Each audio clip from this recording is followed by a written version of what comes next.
Hello, everybody! We are back with more Fate Stay Night Rail to Nua. Oh, why is this off to the side? I think I put it there because the last time I streamed Fate, it was a sponsored stream, and so I had to put the sponsor thing up there. Alright, there we go. Yes, welcome back to... Oh, that's not in the correct place. Okay, there we go, I think. Maybe? No? There.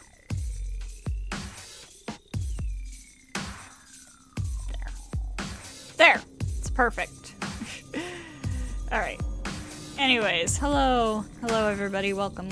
We are back with more Fate Stay Night, Rail to Nua, Heaven's Feel, and I was like editing the playlist for this last night, because I had to change it to say that this is the old fan-translated version, because if you're not aware,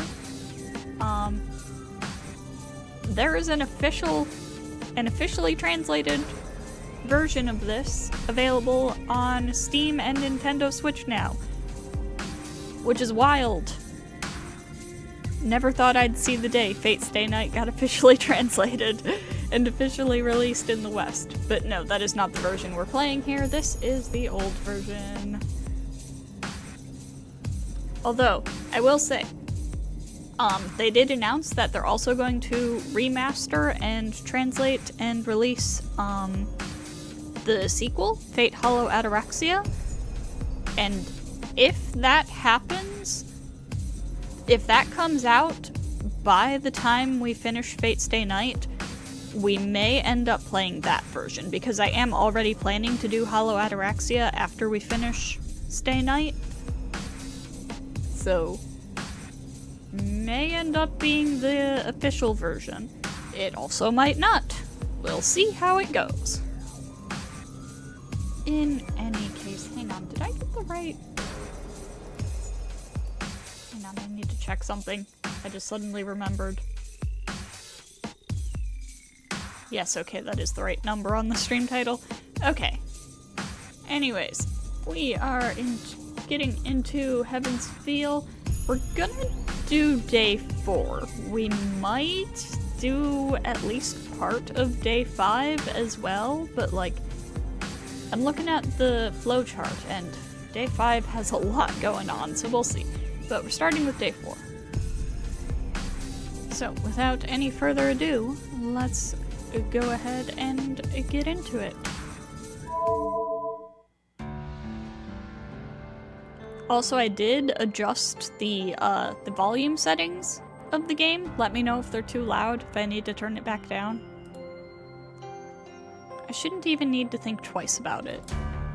I'm a novice, and Tosika is at her full potential as a master and a magus. Considering the events yesterday, it'd be smarter to join up with Tosika.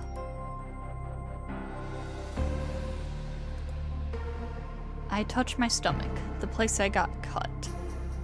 I would say it's a little more than cut, dude.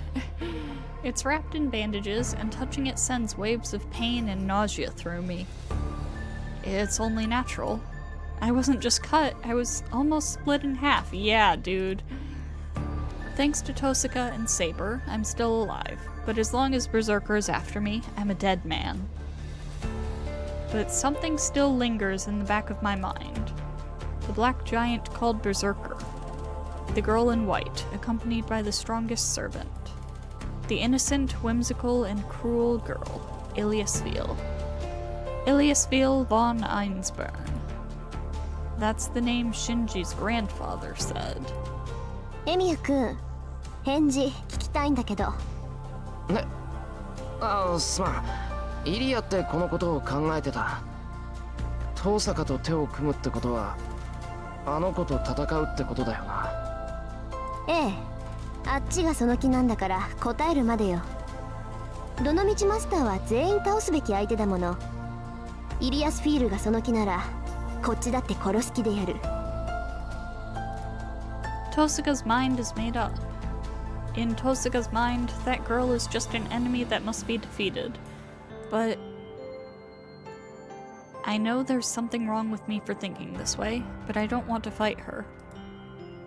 エミヤ君、まさかとは思うけど、イリアスフィールの外見に騙されてるんじゃないでしょうね。 She glares at me. She's sharp. I didn't realize it, but my hesitation seems proof that I was being deceived. She is Berserker's master. If she has such a strong servant, she must be a powerful magus. I shouldn't focus too much on her outward appearance. I shouldn't, but... すまん、父さんが。心配してくれるのはありがたいけど、いい返事はできない。ことがことだからな。簡単に方針を決めちゃいけない気がする。I look directly back at her and answer. Tosuga narrows her eyes a bit and nods emotionlessly. それじゃあ交渉は決裂ね。まあ、確かにエミヤ君の言い分も正しいわ。本当に勝つ気があるなら誰も信用できないもの。そんなことないぞ。俺、遠坂は信用してる。ただ、一人で決められることじゃないだけだ。俺がセイバーのマスターなら、あいつに無断で約束はできない。なるほど、確かにそうね。あなたはもうれっきとしたマスターなんだから。 Giving a nod of understanding, Tosuga turns away. She strides to the door, her hair fluttering behind her. But just before leaving, the girl who could have been my ally gives me one last look and... それじゃあね。次に出会ったら敵同士だから。 Like the girl Ilya, she leaves a cold warning.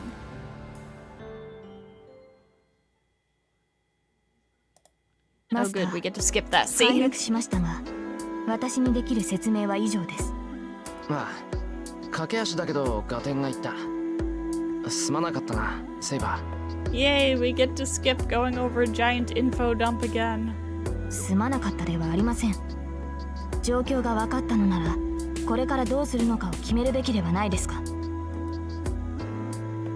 She leans forward expectantly. I see. Saber is the same type as Tosuka. Attack first. That's good in its own way, but I can't decide what to do when I don't know what we should be doing. しばらく様子を見るって場合でもないよな。他のマスターがどんな奴らかはまだわからないし、イリアってこのことも気になる。犠牲者を出さないためにも他のマスターを探すぐらいはするべきなんだろうが。I think it's dangerous to wander around aimlessly. Damn. Maybe I should have cooperated with Tosuka.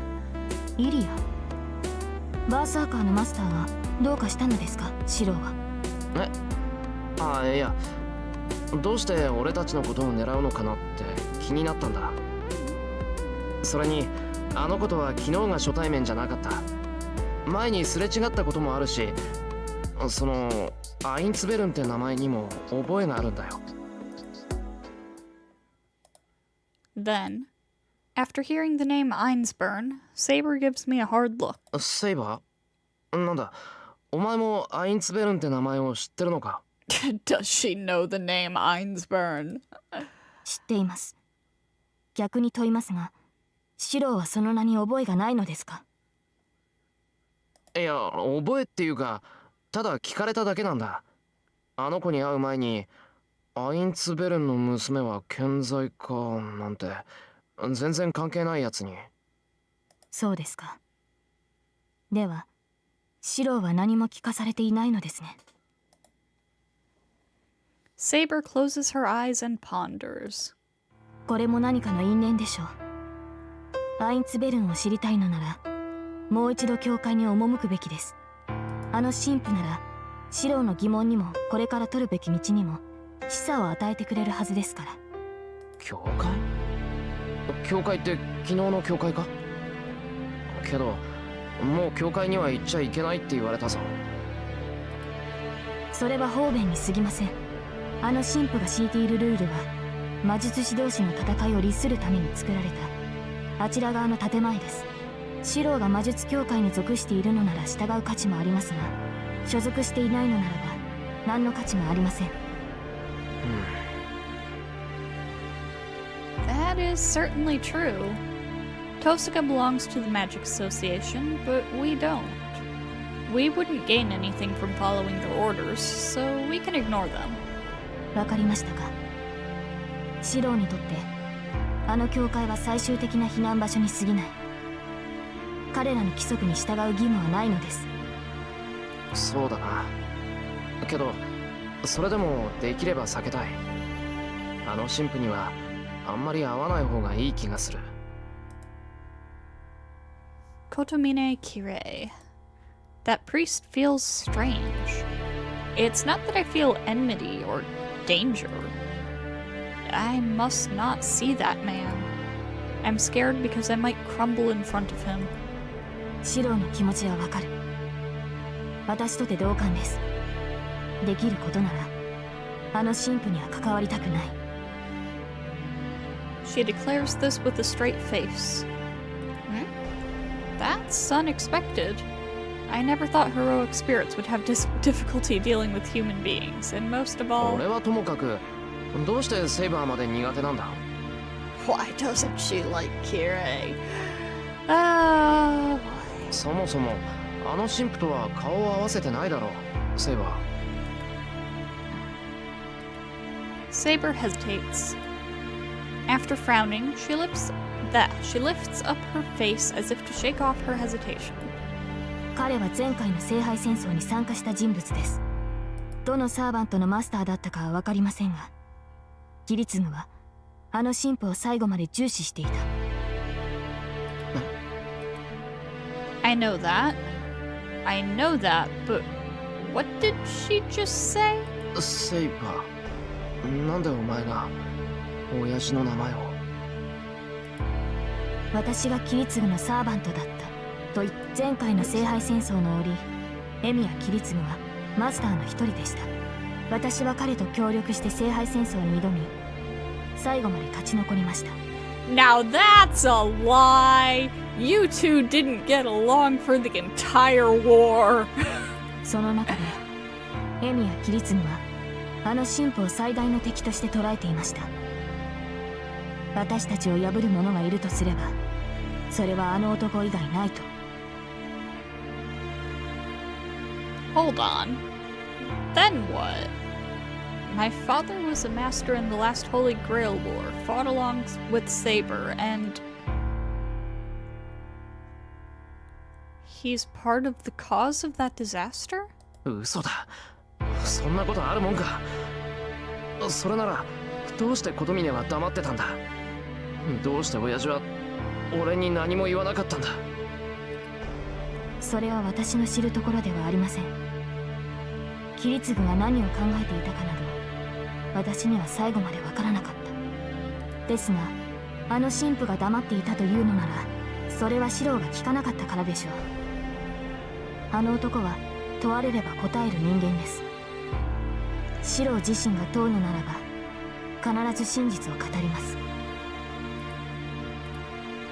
Saber stares at me silently. The meaning of being a master.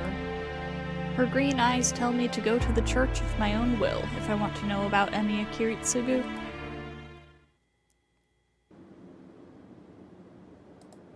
I head to the church. Saber must plan to watch over me, since she's following me in that outfit. I look up at the church. Even though Saber urged me to come here, I'm still not prepared. I don't feel like going in there to ask the priest about what happened 10 years ago. マスター、I turn back to the girl behind me. 私はここで待機します。神父にはあなた一人で向き合ってください。分かってる。ここまで来たんだ。今さら帰るなんてことはしない。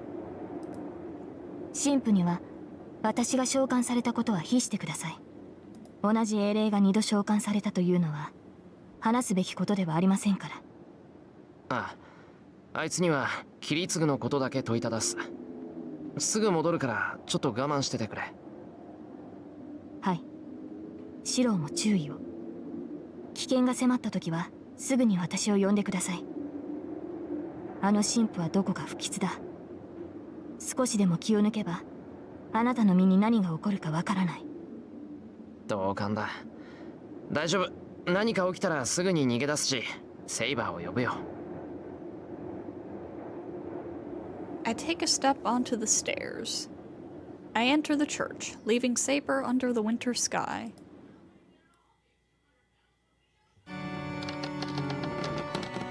I don't see the priest in the chapel. In his place, I see a man sitting in a chair. His hair is golden. He must be a foreigner. すみません。琴峰神父はいらっしゃいますか？ I ask him, not expecting a response. The man slowly gets up.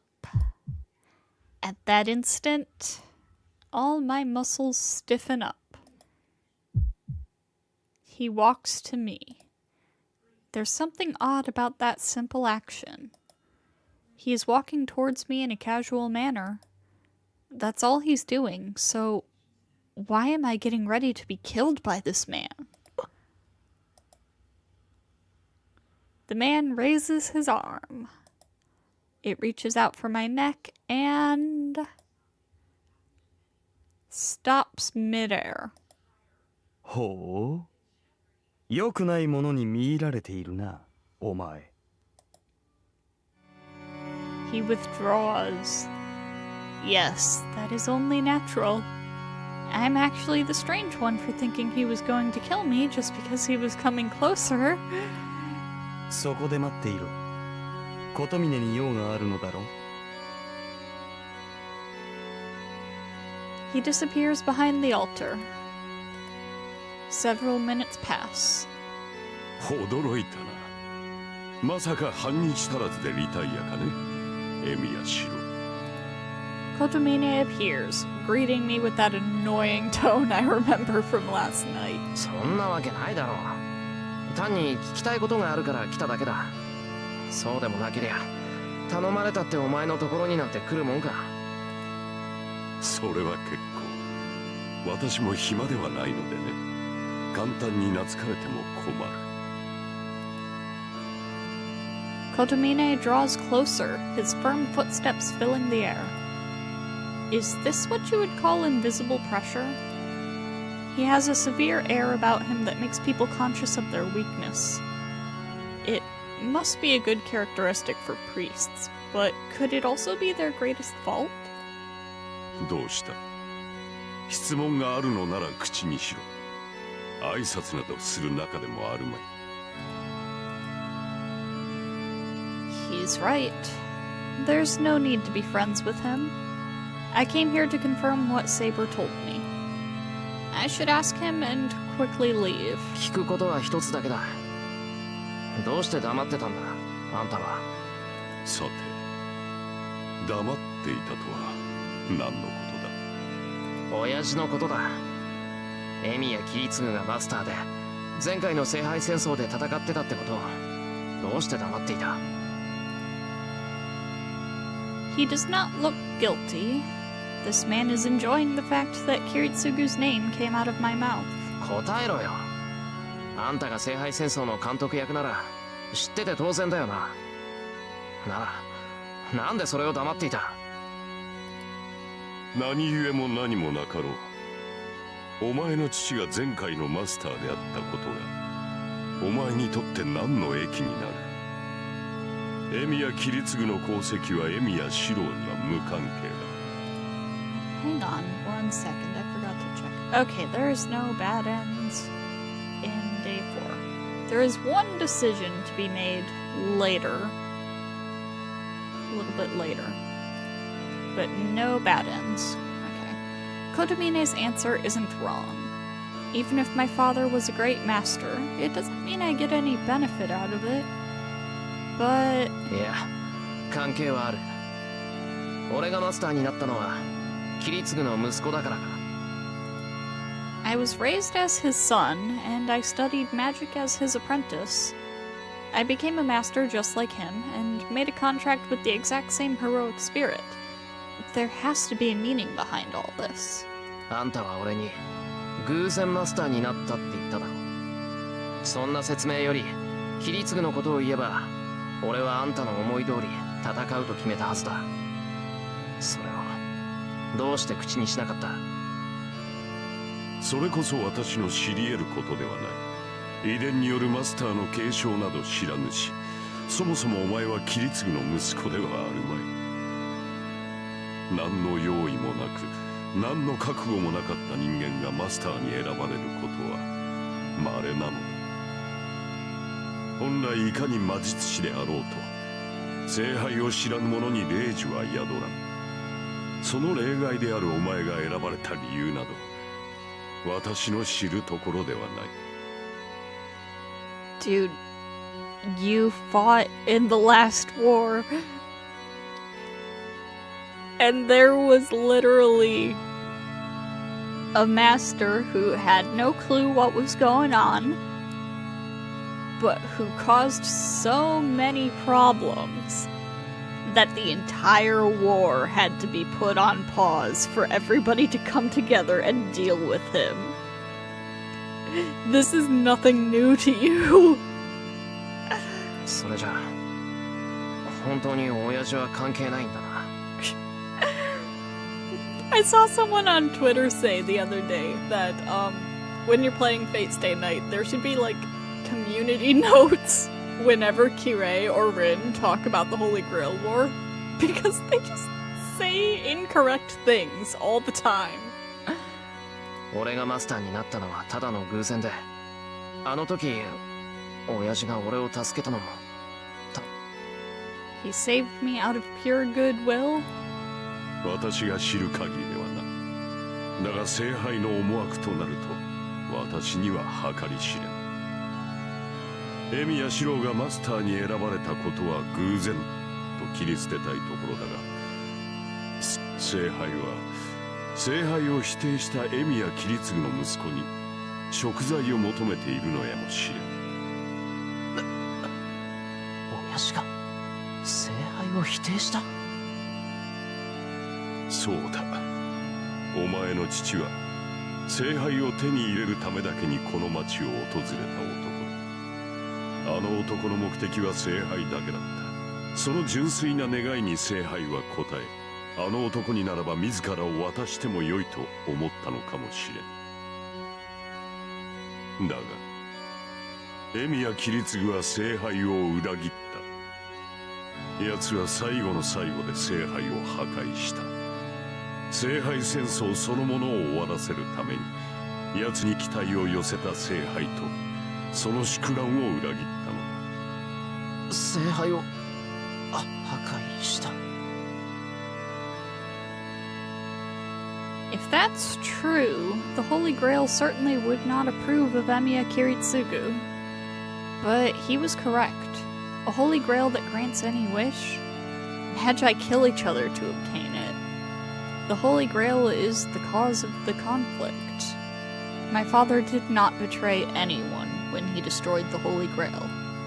He ended the Holy Grail War as the superhero I always admired. 裏切ってなんかない。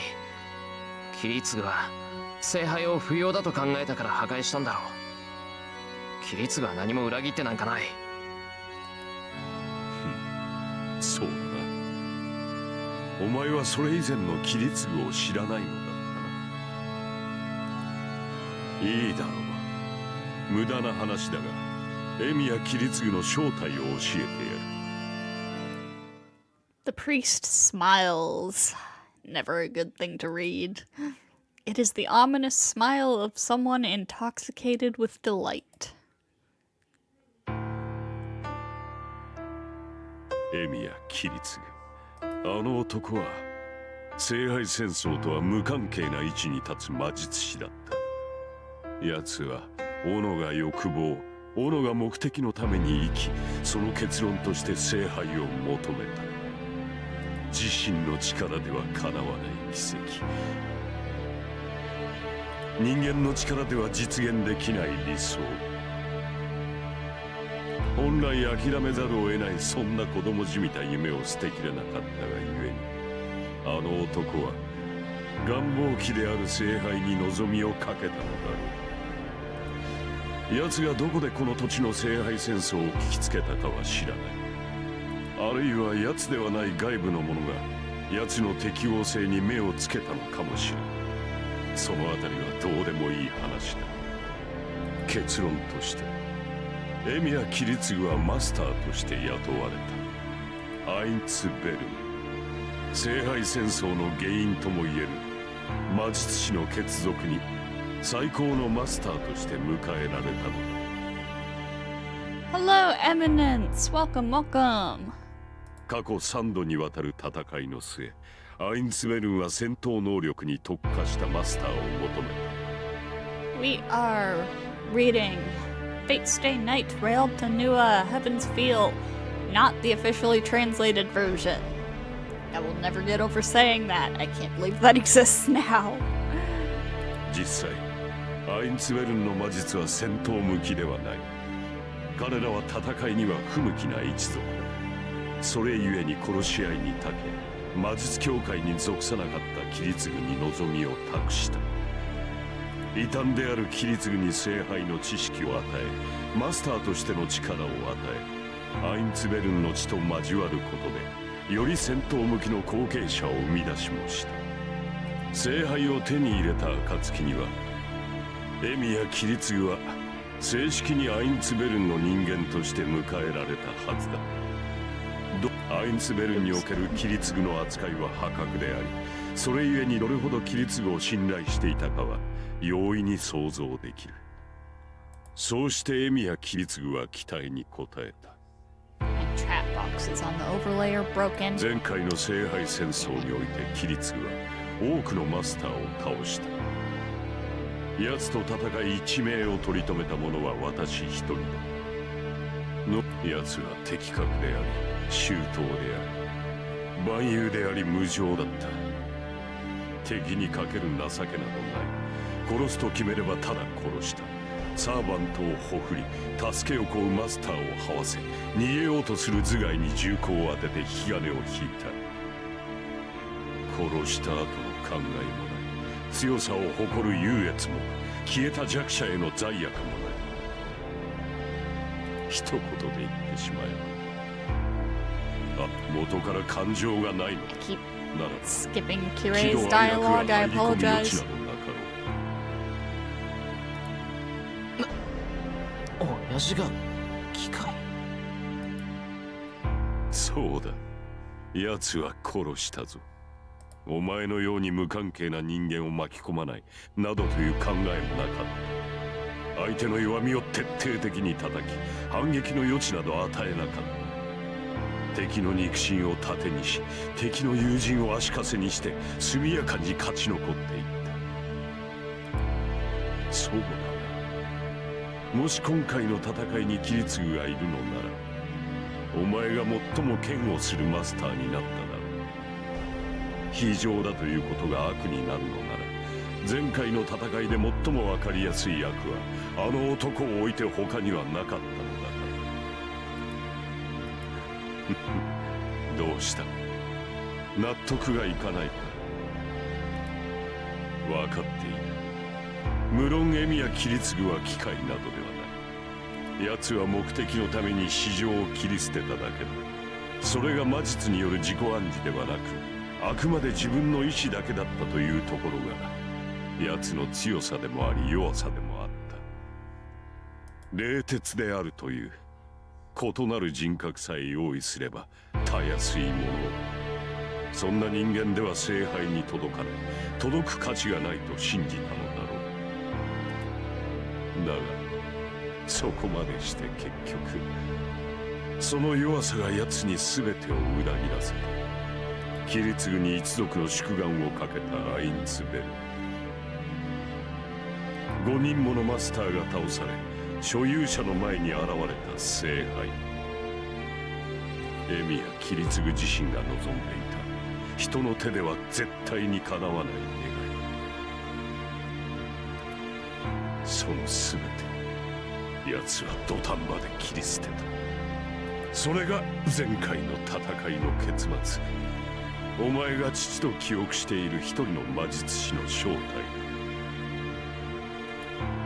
そうして聖杯は消え、聖杯戦争は幕を閉じた。キリツグに裏切られたアインツベルンは撤退し、次の聖杯の用意に10年を費やした。今にして思えばアインツベルンは今回の聖杯戦争を予期していたのだろう。前回の戦いは結果が出ないうちに終わった戦いだ。使われきれなかった魔力は次の戦いに持ち越される。仕切り直しは驚くほど早いと分かっていたのだろう。I can't accept Kotomine's story. That Kiritsugu was a cold-hearted master? You're gonna have to accept it, buddy, it's the truth. And that a noble family of magi had a connection to my father? Oh, you have no idea. There's no way I can accept it all when it all comes so suddenly.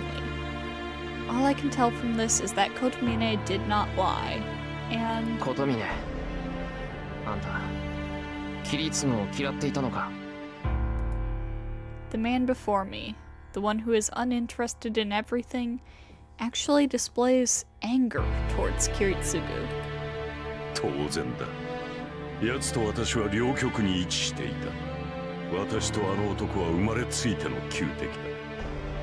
マキリやアインツベルンには同類として移ったらしいが、私たちは共に互いを天敵だと認識していた。天敵？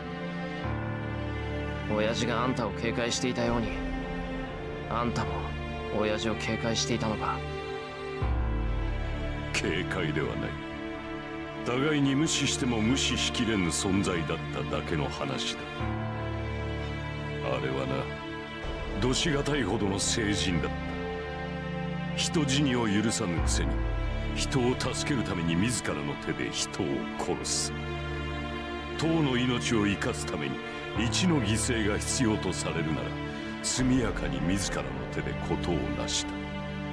皆が笑えるのならいいという心中の理想郷を体現するために、最低限の生贄を常に用意した。その矛盾、破綻した理想は私と同じくするものであり、だが致命的に同胞ではなかったのだ。奴は自らの理想に生きた。その理想は私の知り得る限り聖杯を破壊するまで守られたはずだ。だからこそ自身に誇りを持ち、疑う余地なく冷徹な機械であり続けられたのだろ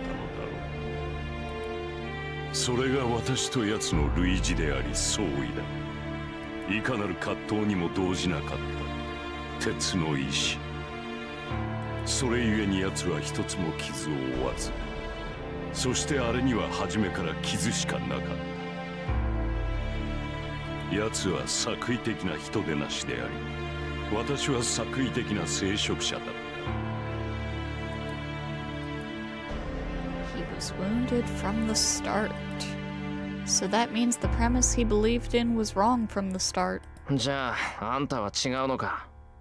傷を負わないのでもなく、傷しかないのでもない。切られれば傷を負う真っ当な人間だって。あんたは神父だからそこがキリツグとは違うと。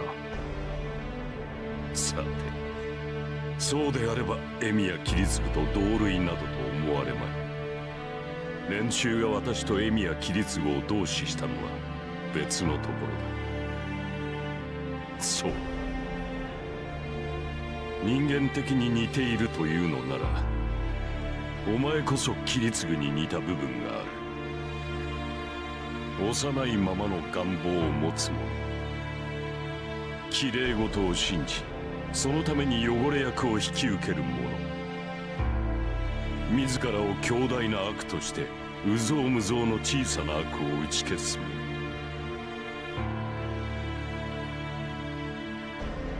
Oh, that line is interesting. For reasons that won't become clear until we play Fate Hollow Ataraxia.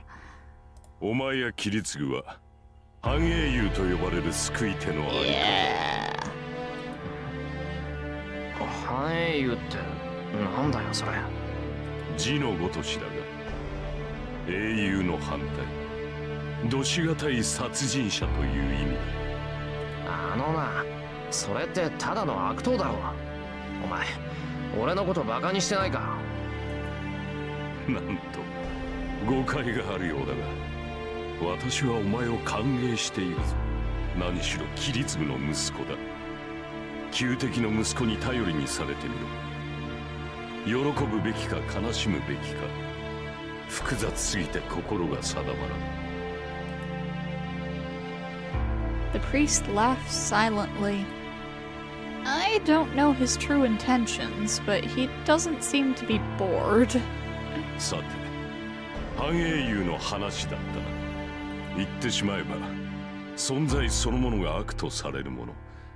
そうでありながら、その悪行が全体にとって善行となるもの。そういったものが繁栄優と呼ばれる英霊だ。端的に言えば、人柱や生贄がこれに当たる。たとえ極悪人であろうと、その人間を生贄にすることで村人全員が助かるのなら、それは間違いなく英雄だろう。英雄と称される生贄が食い殺されようと、地中に埋められようと知ったことではない。貧乏くじを引かされた者、一方的に押し付けられた汚れ役が人々を救う偉業を成し遂げたのなら、それは罪人ではなく英雄に昇華されるのだ。それ、戦死したら御社で階級が上がるとか、そういう話か。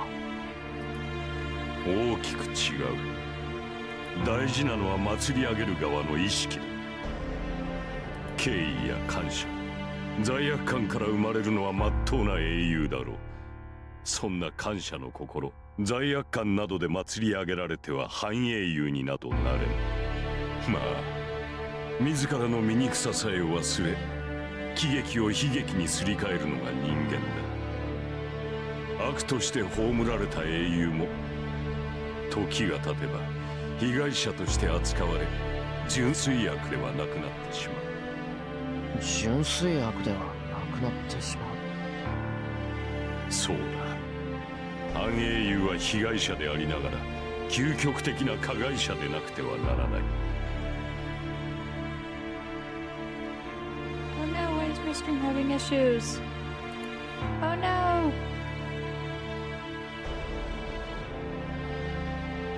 Oh no! Okay, I think we're good. 人が生み出したものでありながら、決して人の手が混ざらず成長するもの。その矛盾こそが、あらゆる抑止の圧力を免除される世界の敵である。もっとも純粋な反英雄などそうはいない。あれは存在しないものだ。そういうものがいてくれたらいいという人間の願望に過ぎない。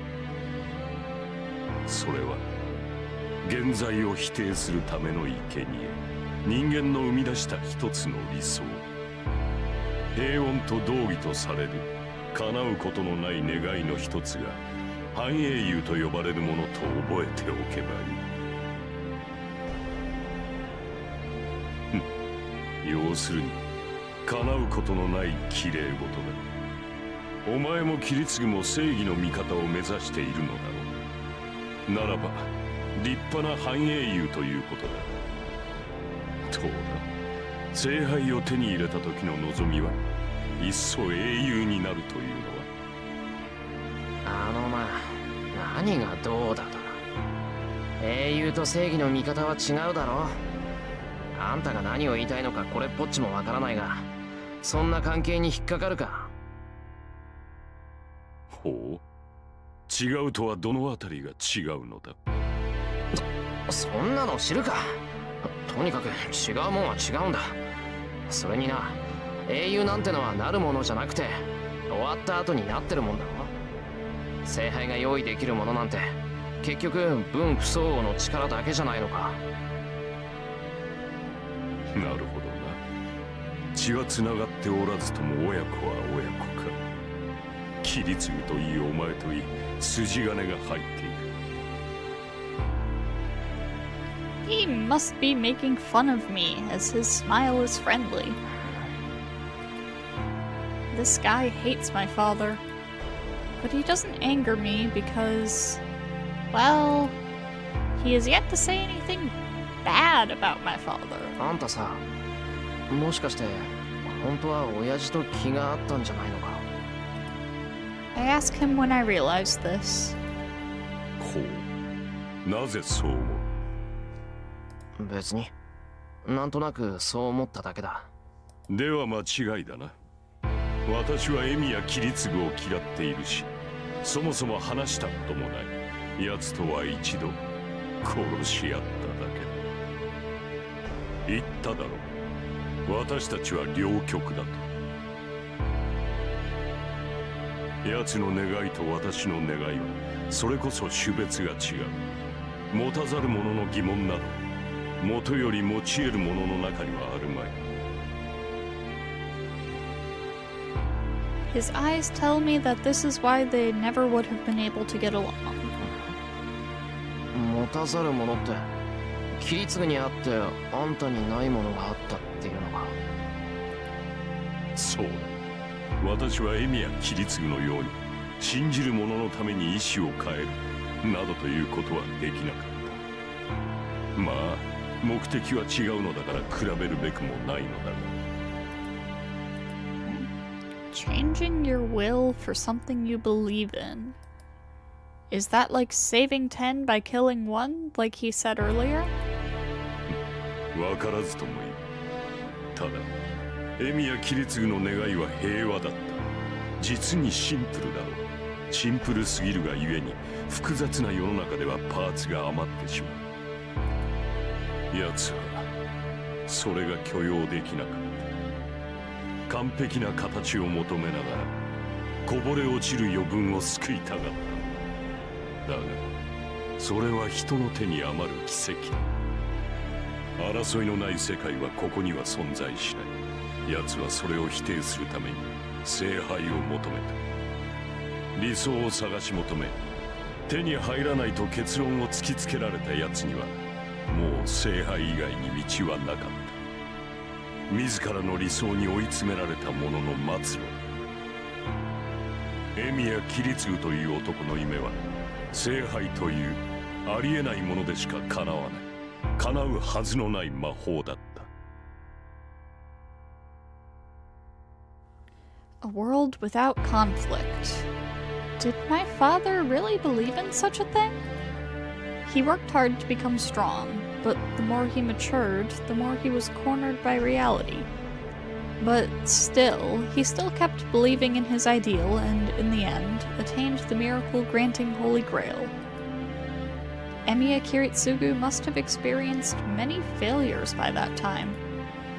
First of all, to seek the Holy Grail means knowing your wish is unattainable by normal means. He wore out and strayed far from his ideal. But my father still sought the Holy Grail. For his ideal, and for everything he sacrificed. でも結局、親父は聖杯を壊した。願いは叶えられなかったんだろう。そうだ。奴自身が最後に自分自身を裏切ったのだ。奴に憤怒を覚えたといえば、まさしくあの瞬間だったろう。正直に言えばな。私はそれでも良いと思ったのだ。一人の人間が望んだ平穏とはどのような形になるのか興味深くはあったから。あんたはそうじゃないのか。神父なんだろ一応。The priest nods, saying that a world without conflict is what everyone desires. だがその願いは私のものではない。そもそも私には人並みの願いなどない。人並みの願いがない。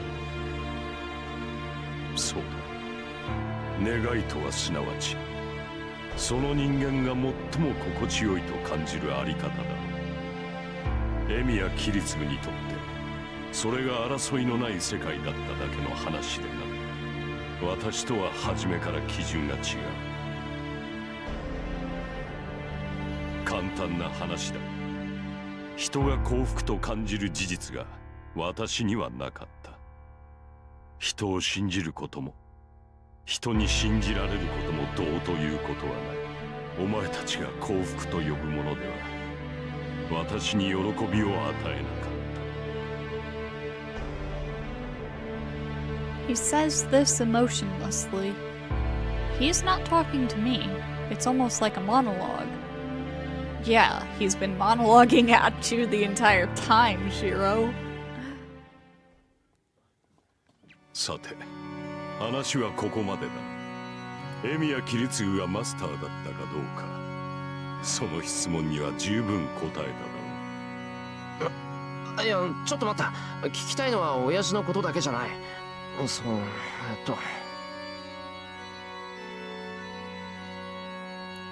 About my preparation for the role of master, and about how I should go about fighting from now on.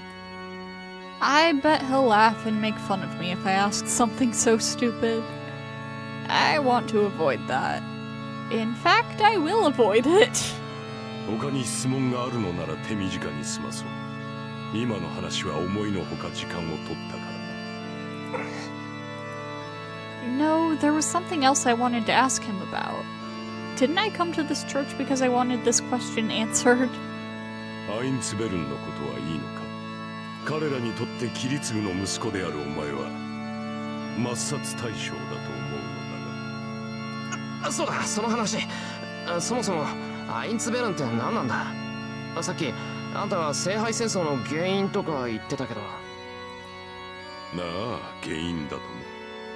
聖杯戦争が魔術儀式だということは話しただろう。儀式である以上、それを仕組んだ者がいるのは道理だ。200年前、この地の霊脈に歪みがあると知った魔術師たちがいてな。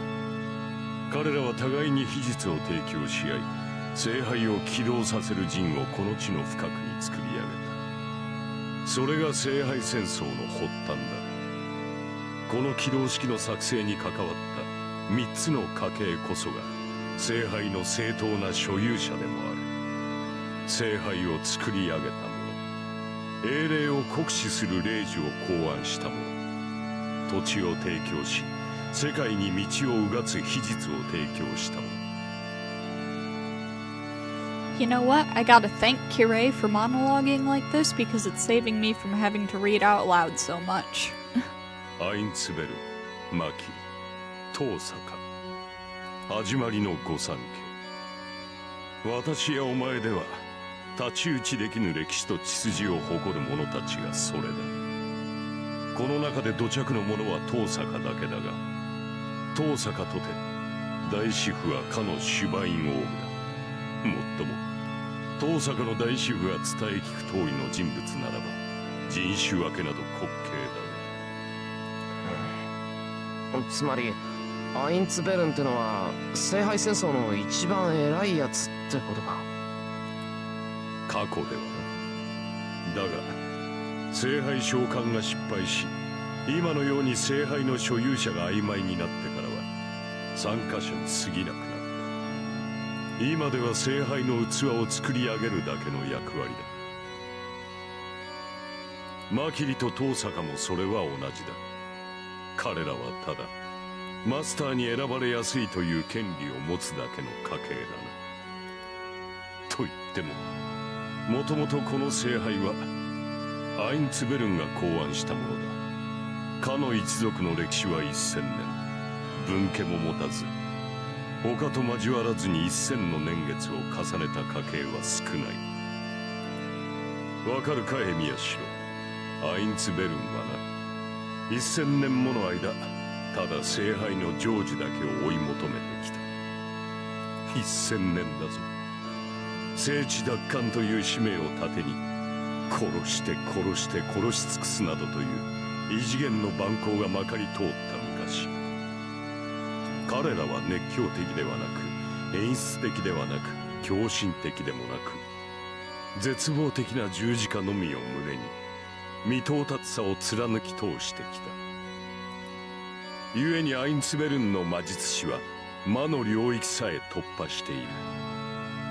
10年単位ですら忘却され消耗する集団の意志をその何倍も繰り返した挙句、ただの一度も道を誤らなかった怪物ども。それが自分たち以外の魔術師を招き入れる屈辱と挫折など我々に想像できるものではない。しかしそれでも彼らは聖杯の成就を優先した。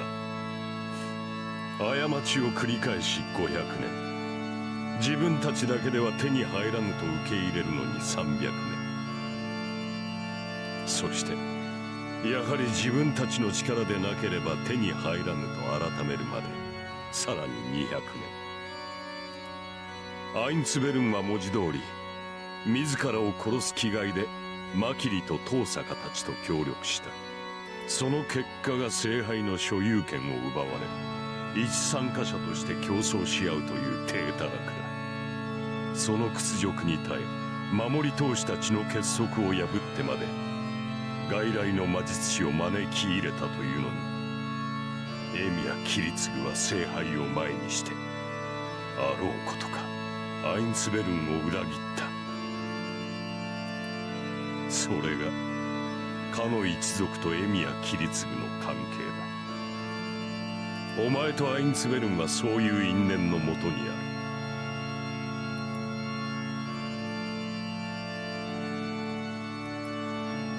I see. Then it's natural for that girl to come after me. It's natural for them not to let their betrayer's son go if he becomes a master. 理解したかな。マスターになる者は皆何らかの業を背負っているが、中でもマキリとアインツベルンの執念は言葉に表せるものではない。マキリが500年ならばアインツベルンは1000年だ。正当な権利を主張するのならば聖杯はどちらかの手に渡らねば救われぬだろうな。 I'm at a loss for words. No man can stand against an obsession that has lasted for centuries. そう落ち込むな。エミやキリツグはアインツベルンを裏切ったが、それを非道となじることはない。逆に言えば奴は1000年の怨霊を向こうに回してまで斧が願いの成就にかけたのだ。それこそ自身の内に沈むあらゆるものを捨て去ってな。それは十分に誇れることではないかね。People who accepted him.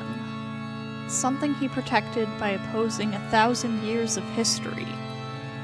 I'm not buying everything the priestess told me, but if it really is true, if I am to call myself my father's son, I have to follow my beliefs like he did. どうした？ 1000年と聞いて戦意がそがれたのかね、エミやシロ。そがれてなんかない。理由はどうあれ俺は戦うと決めたんだ。他のマスターが何を考えようが10年前のようなことは起こさせない。 I raise my head in determination. The priest nods, apparently satisfied. 十分だ。それがお前の戦う意義ならば死をとして戦うがいい。長引けばそれだけ犠牲者は出る。キリツグと同じよう夜ごと斧が命を計りにかけて標的をおびき寄せる。他人事だと思って言いたい放題だな。要するに蒔絵になれってことだろそれ。他にかけるものがないのだから仕方あるまい。何、それほど絶望的な策でもないぞ。お前にはマスターを感知する能力はないが、サーバントはサーバントの気配を感じ取れる。お前のサーバントが優れているのならばあとは座して待つのみだろう。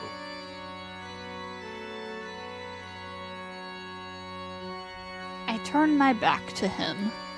There's nothing else I need to ask.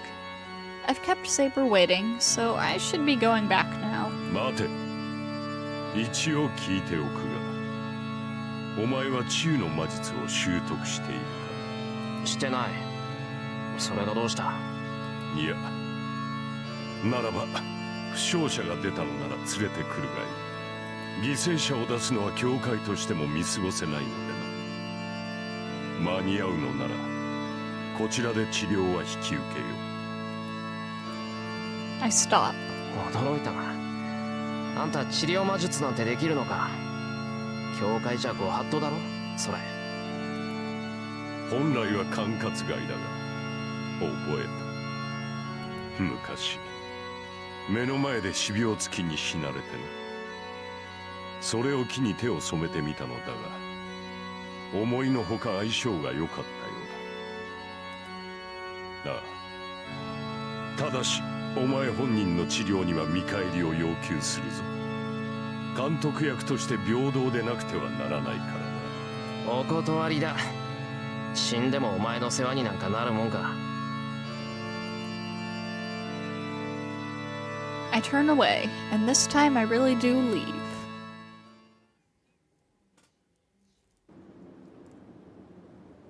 I leave the church.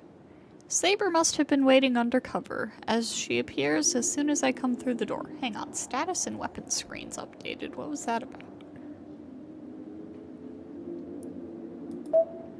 Wait, what? Huh. Okay. 話は済みましたか、シロ。なあ、親父がどんなマスターだったかも、アインツベルンとどんな関係だったかも聞いた。ついでに身の振り方も忠告されたよ。あいつ見かけの割にはおしゃべりだ。なんだかんだって世話焼かれちまった。あの神父があなたに協力的だったのですか？ I don't know what's wrong, but Saber is bewildered. シロ、どうしました？やはり何か代償を求められたのですか？どうして私を呼ばなかったのです？危険が迫った時は呼んでほしいとあれほど言ったではないですか。I must have had a strange expression because Saber draws near and peers at my face. それで何をされたのですか、シロ。あなたの傷はまだ完治してはいない。少しの油断で昨夜の繰り返しになるのだとあなた自身も分かっているはずです。Saber draws even closer. 傷を見せてください、シロ。昨夜の傷は私にも責任がある。その責を返さないままあなたを死なせるわけにはいかない。私はまだサーバントとして一度もあなたの助けになっていないのです。こんなことで契約を破棄することなど許容できない。 Saber reaches for my shirt as if to rip it off. She doesn't look scary at all, but rather... Oh, crap. I was trying to hold it in, but my laughter spills out. シロ。 Her hand stops. She realizes what I've been trying to suppress and glares at me. シロ。他者の動揺を楽しむのは良くない趣味だ。Her protest is so entertaining that it brings a smile to my face. シロ。いや、悪い。セイバーがあんまりにも慌てるもんだからびっくりしちまった。その嬉しい誤算というか、俺も間抜けだったっていうか。嬉しい誤算ですか？何か含むものを感じますが、当然納得のいく説明をしてくれるのでしょうね。I must have hit a nerve because she gets even more emotional. Saber's like the class president type. She seriously gets mad when I do something stupid, and since she's serious, her real character appears. 何をニヤニヤと笑っているのです。私があなたの容体を見誤ったことがそんなに楽しいのですか？すまん。正直に言うと嬉しい。今のセイバー、妙に元気だからな。はい。私の体調に異常はありませんが、それが何か？いや、そういうことじゃないんだ。なんというか、初めてセイバーの素顔を見たっていうか、セイバーがちゃんと女の子なんだって実感できてよかった。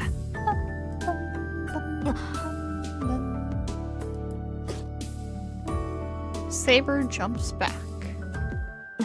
何を言うのです。サーバントに性別など関係ありません。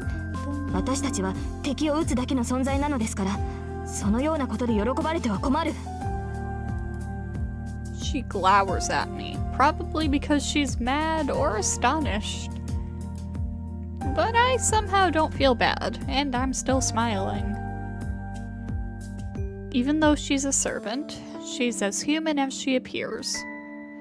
I don't know about the other servants, but the girl I made a contract with is not just a familiar that only knows combat. She said she's not helped me yet. She saved me from Lancer, and she tried to let me escape from Berserker. She saved my life twice, but she still thinks she hasn't helped me yet. お人よしなんだか完璧主義なんだかな。何ですかその目は。マスターといえど同すぎる言動は無視できません。シローがそれ以上おかしなことを言うのなら私にも考えがありますが。分かった分かった分かったからそんなに怒らないでくれ。単に俺と契約してくれたサーバントがセイバーでよかったってだけの話。何を言うのです。私はあなたに呼ばれただけだ。私の意思であなたと契約したわけではありません。私を選んだのは他ならぬあなたではないですか。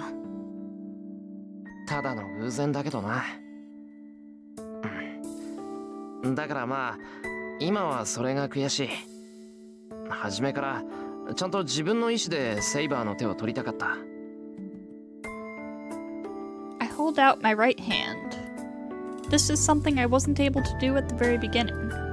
I have to make the promise I should have made before. シロー、ずいぶん遅れちまったけどいいかな。俺はこういうやり方しか知らない。Without a word, Saber walks over to me and shakes my hand. Her slender fingers. I feel her warmth through my hand. これから一緒に戦ってくれるか。俺には。Oops. 私の誓いは変わりません。あなたの剣となるためにこの身を召喚されたのです。それに助けが必要なのはお互い様です。聖杯を手に入れるために私はあなたの力を借りる。あなたが信頼してくれるのなら私はその心に見合う力を振るいましょう。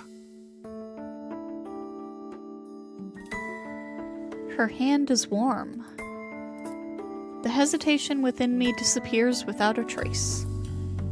It has been half a day since the night it all began. I am finally able to realize that she is my ally who will fight alongside me.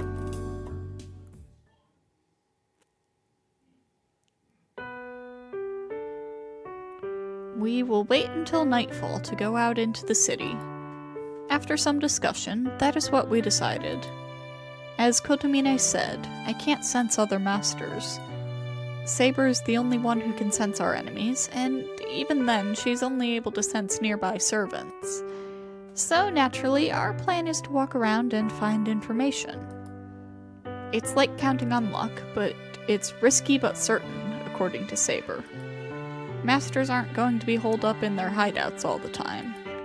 If the Holy Grail War is a race, you have to do something to get ahead of the competition. That means the servants search for the enemy's hideout while the masters use magic to set up traps. We can use that to our advantage. Lots of magical energy will be needed if either one does something. Even though I can't sense other magi, I can detect the lingering traces of their power. If we patrol the city looking for that, I'm sure we'll find some signs of other masters. This is information I'll be getting by using myself as bait.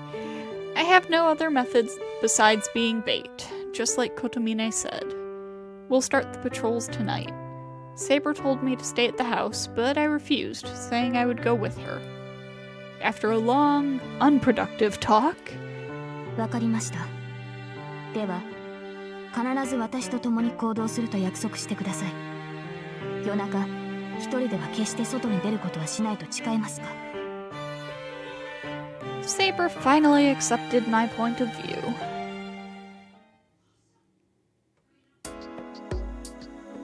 Well, our course of action is decided, but there are two more problems. シロ、先ほども説明しましたが、私は余分な魔力は使えません。今夜出陣を控えているのならなおさらです。ああ、できる限り眠って魔力の消費を抑えるんだろ。俺からの魔力提供がないセイバーは自分だけで肉体を維持しなくちゃいけない。セイバーの1日の魔力回復量が8だとすると、肉体維持に必要な魔力は6で、余剰の2が貯められる貯金になる。通常の戦闘で消費する魔力はうまく温存すれば10ぐらいだっけ。こちらが一度も傷を負わず鎧を破損しない限りはそうです。ですが同格な英霊相手ではそのようなことはありえません。白風に言うのならランサーとの戦いに50、バーサーカーとの戦いに至っては200ほど魔力を消費しました。 She was pierced by a lancer and her stomach was slashed by berserker. It makes sense for her to have used a lot of magical energy to heal those wounds. It makes sense, but... 肉体の治癒にはそう魔力を使いません。むしろ破壊された鎧の修復の方が大きい。私の魔力はその大半を守りに固定していますから。 That's how it is, according to her. 鎧も体の一部なんだっけ。肉体の維持と鎧の維持は同意なわけだ。鎧を脱いでいるのは魔力の維持のためなんだよな。はい。ですが他のサーバントにその必要はないでしょう。私は霊体になれないので武装を解除するしかありませんが、ランサーやアーチャーは非戦闘時に霊体になることでマスターへの負担を減らしているはずです。なるほどなるほど。下ごしらえはこんなんでいいかな。シロー、食事を用意してもらえるのは助かりますが、少々緊張感に欠けるとは思いませんか。ね、いやそんなことはないけど。I don't, but it is true my sense of urgency disappeared. I was surprised when Saber told me about her condition after our strategy meeting. As I don't provide her with magical energy, she has her hands full with maintaining her body. I tried to change our course of action, saying that it should be impossible for her to fight in that condition, but... なあセイバー、もう一度聞くけど、お前の今の魔力量っていくらだっけ。白風に言うのなら1000ほどですが。So it's something ridiculous like that. She said she spent about 200 against Berserker, but she still has that much magical energy remaining. And she says it's not full. It's scary to think how much magical energy she would have had with a proper master. Her capacity is way beyond human, and I stopped stupidly thinking how many times more of my magical energy it would take to fill her up. I finally understand why Tosaka called Saber the most superior servant. そりゃ緊張感もなくなる。敵は6人しかいないってのに、そんだけの魔力があれば怖いものなしじゃないか。それはただ戦うだけの場合です。先ほども言いましたが、宝具の使用には莫大な魔力を必要とします。今の私では宝具の使用は厳しい。その Saber's mad. I can't tell if she's mad at me for being a burden, or because I'm keeping her here when she has to sleep. 魔力の温存は分かったよ。けど人間食事も大切だろ。昼は余り物で済ませちまったから、夕飯はちゃんと食べてくれ。寝るのはその後でいいじゃないか。いいでしょう。元より私もたやすく宝具を使う気はありません。この話はあなたがもう少しサーバントというものを実感してからにします。Saber says this in a dissatisfied manner and takes a seat. Good. She might complain, but she always listens to me. So the problem of conserving magical energy is settled now. In the first place, it's not something we can do anything about, and the only way to help ourselves is to get a better understanding of our current situation. So... しかしシロ、先ほど問題が2つあると言いましたが、あと1つは何なのですか？ああ、もうすぐ来る。口裏はさっき合わせた通りにやってくれ。I cut some white radishes and put them into the saucepan. Saber tilts her head in confusion. There. ただいまー。シロ、晩ご飯作ってるか There she な？お is. 邪魔します先輩。 And Sakura. I hear the usual voices from the entrance.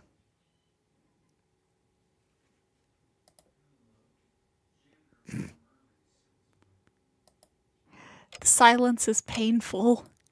It's only natural. Fujine and Sakura are confused, and they're looking at me for an explanation. 今日からうちに下宿することになったセイバーだ。よろしくしてやってくれ。It's been 10 minutes since that was my explanation to them. This lack of protest feels awkward. I want to take a sip of tea, but I feel like the sound of it would echo through the room, so the hot tea sits there untouched. But sitting here won't solve anything. I have to move forward with courage. とにかく親父を訪ねてきたんだから帰ってもらうわけにはいかないだろ。観光に来ただけだからそう長くは滞在しないっていうし、離れを使ってもらうから問題ないと思うし。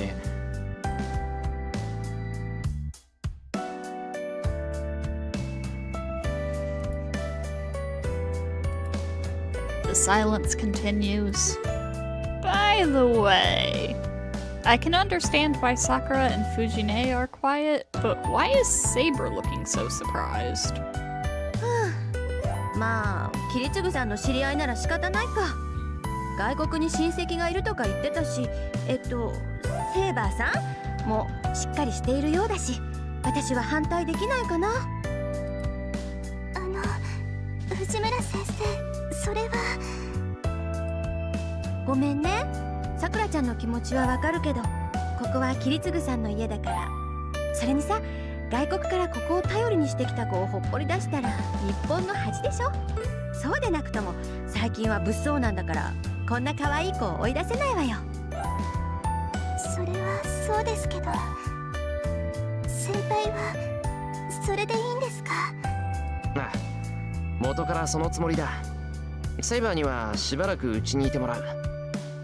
さくらはセイバーが下宿するのは反対か？いえ、お知り合いの方が住むのはいいと思います。けど、そのセイバーって。まあ変わった名前だろ。名前通り不愛想だけどいいやつなのは保証する。あんまり日本に慣れてないんでおかしなところもあるけど、さくらが教えてくれると助かる。先輩がそう言うならいいです。 Is she nervous because Saber's a foreigner? Sakura nods while looking away from her. So it's dinner time. I put extra effort into dinner to welcome Saber and to make up for lunch. I made minced bonito salad, fresh chicken with hot sauce, meat and potato stew, and lots of tempura, including shrimp tempura. The dinner I put so much effort into is unpopular with the main guest and my pupil. うわ、何この天ぷら。中がホクホクで美味しいとかいう話じゃないよ。どうしてくれるのよシロ。私普通のエビさん見直しちゃった。 Well, it's all good since Fujine's enjoying it enough for the four of us. Dinner ends without trouble thanks to her. I don't know what happened, but Fujine gave some of her food to Saber. I guess Fujine likes Saber because she's quiet. Saber and Fujine left to prepare Saber's room.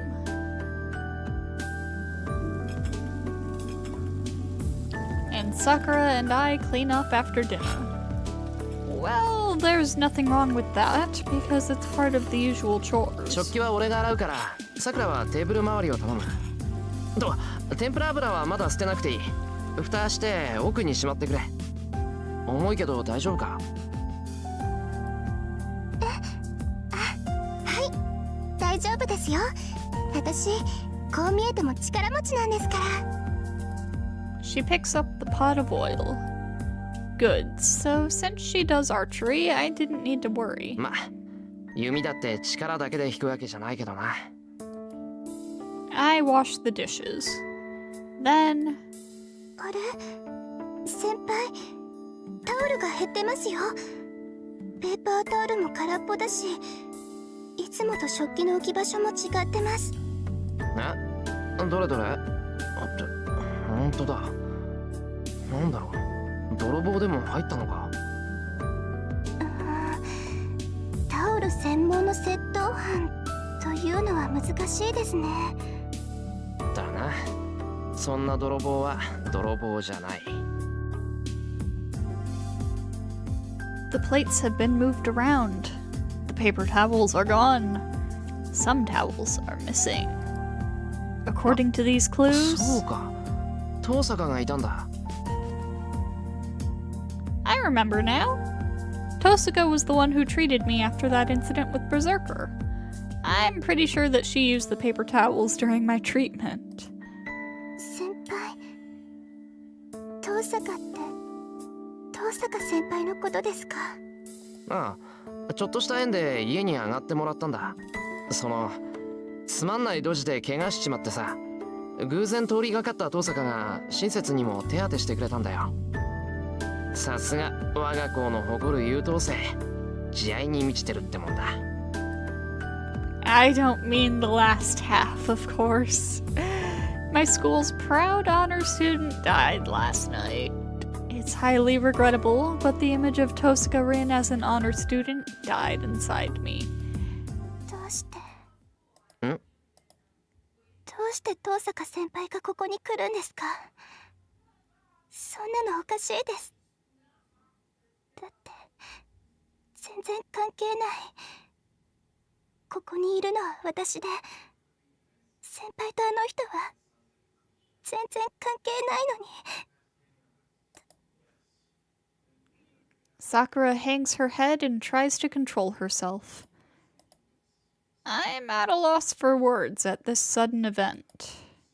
She hugs herself tightly as if enduring some uneasiness.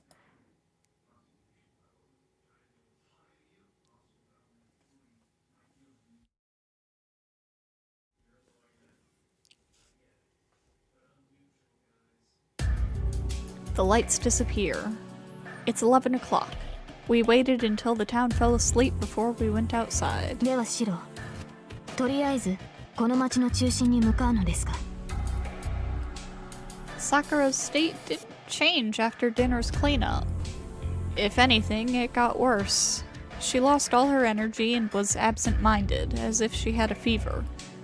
And on top of that, she didn't want me to walk her home, so Fujine had to take her. それともあちらの町に行ってみますか？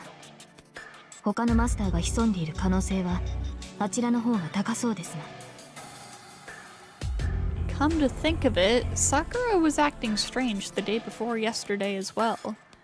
She looked downcast and seemed afraid of something. シロ、もし聞いているのですか？シロ、シロ、今夜の方針を聞いているのです。I raised my head in surprise. Saber's right in front of me, looking angry. すまん、気が緩んでた。これからどうするかだな、セイバー。分かっているのなら繰り返す必要はありませんね。どちらの町にも言えることですが、地脈の流れにわずかな支障が起きています。他のマスターが行動を起こしているのは間違いないでしょう。いきなりマスターと戦うかもしれないってことか。けどもし相手があの子だったらどうするんだ？バーサーカーには勝てないんじゃないのか？マスター、今の私は万全です。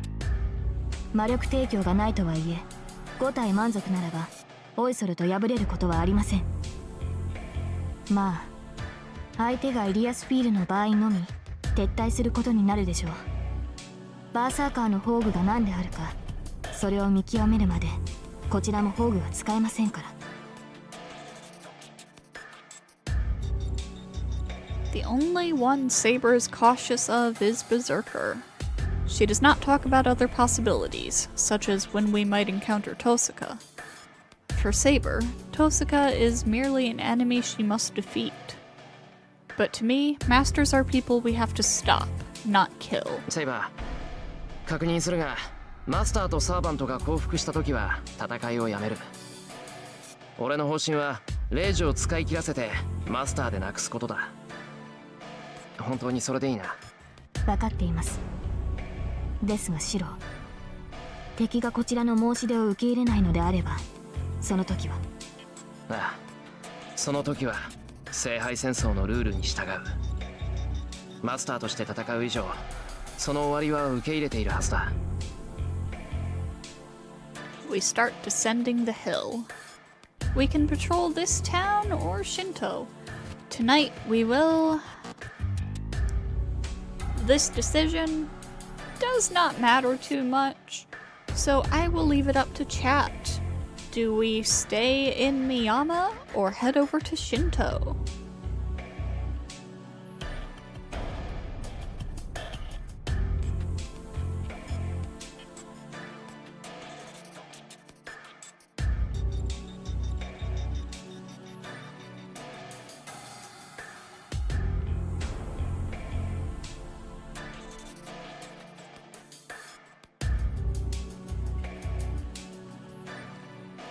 Hello, Justar and KV. Welcome, welcome.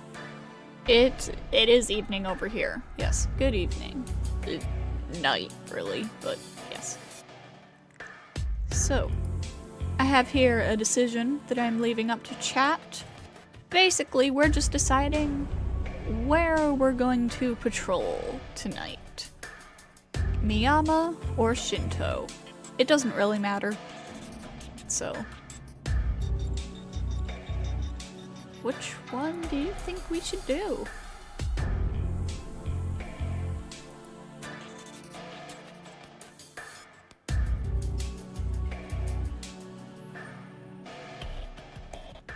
Never seen this. Alright, so, context. Basically, we're looking for enemies that we need to fight. Gonna gamble, so Shinto. Alright. Miyama is like the suburbs, basically. Shinto is the more industrialized part of the city. Also, hold on, let me look at the flow chart. Ah, nope, it's the other one that gives a saber affection point. Oh well, it doesn't matter. Go to Shinto. We should go patrol Shinto, where there are more people. The priest said that I must fight if I do not want any victims out of this war. As I am inexperienced as a master, Saber and I can only hope to lure out the other masters. It's not like I want to go with this plan, or with his plan, but using myself as bait is the only viable plan I can come up with. シントに行こう。物騒なことを企んでいるマスターがいるとしたら、こっちよりあっちの方がやりやすいだろうからな。But yes, welcome, welcome. We are playing Fate Stay Night, Realta Nua, Heaven's Feel. That's the Sakura route. This is the unofficial version, because I started doing this before the official translation came out. It's still absolutely wild to me that the official translation even exists now, because, it's been 20 years without one. I do have a full playlist. We've been making our way through this for months. So, if you enjoy this, got a whole big backlog you can go through. わかりました。それでは隣町に向かいましょう。Going to Shinto means putting myself in danger. I must accept the possibility that I'll be killed. I decided to fight, so I cannot make the same mistake as I did against Lancer. You can say that I'm a total rookie, but I've trained my mind as a magus every night. I steel up my mind just like when I insert the magic circuit into my back and start out for Shinto.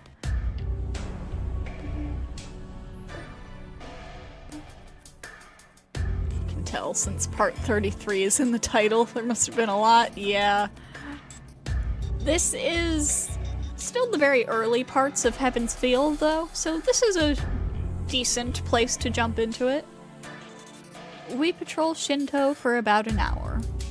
We found nothing amiss, and Saber detected no signs of other servants. 信徒に異常はなしか。これだけ無防備に歩き回ってれば何か反応があると思ったんだが。I scold myself for being too optimistic. I bet Tosuka could have done a much better job of searching the place. いいえ、マスターの行動自体は正しい。失点があるとしたら、シロの技量が考えについてこなかっただけでしょう。I will say, if you have any questions, if you're confused about anything, please feel free to ask. I would be more than happy to explain the context that you are missing.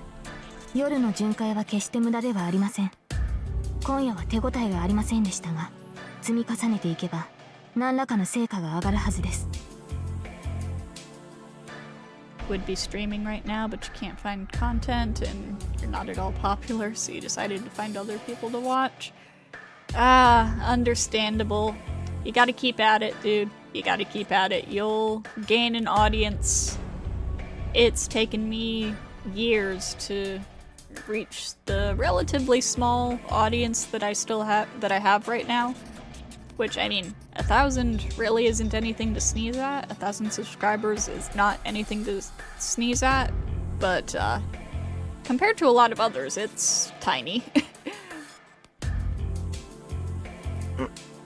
まあ、そうだといいんだが。But it really hurts to know we're failing due to my lack of skill. 三山町に戻ろう。信徒がダメなら、次は地元を見て回ろう。そうですね。シロの意気込みは買いますが、やはり初めは足場の確認をしなければ。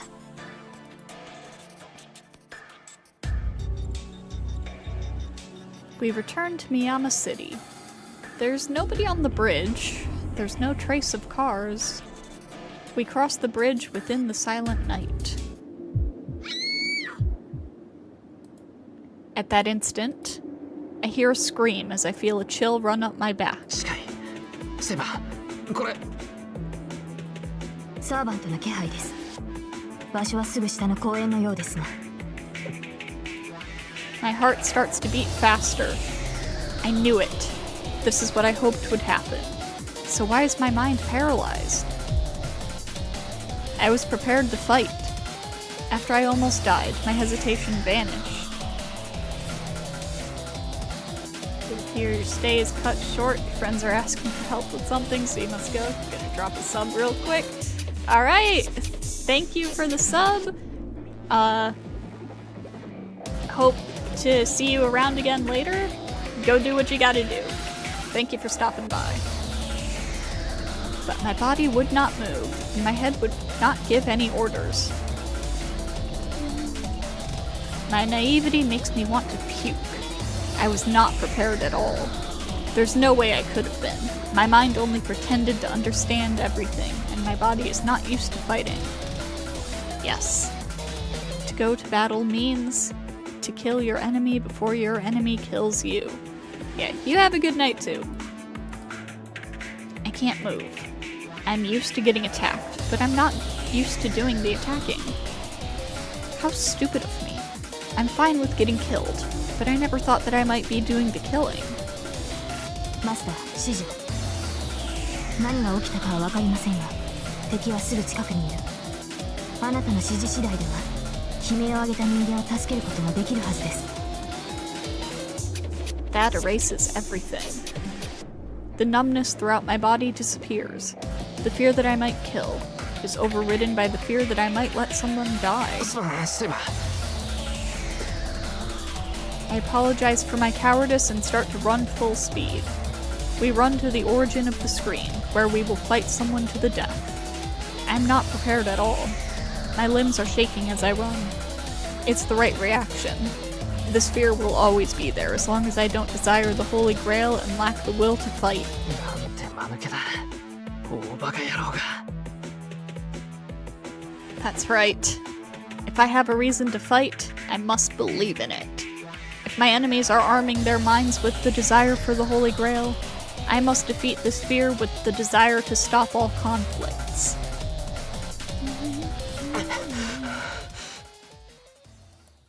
I run into the park. The magical energy emitted is strong and ominous. It's like oil polluting a clean stream. Even I can feel energy this thick. Saber stops.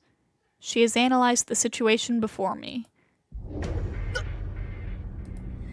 My body trembles. My head loses its cool and fills with disgust and hatred. It's like seeing vampires in stories. A woman in black has her mouth on an unconscious woman's neck. The dripping blood is excessively fresh. That thing is eating a human being. I don't mean that it's eating the human flesh. That woman in black is sucking out what's inside the woman. Things like her mind and her memory.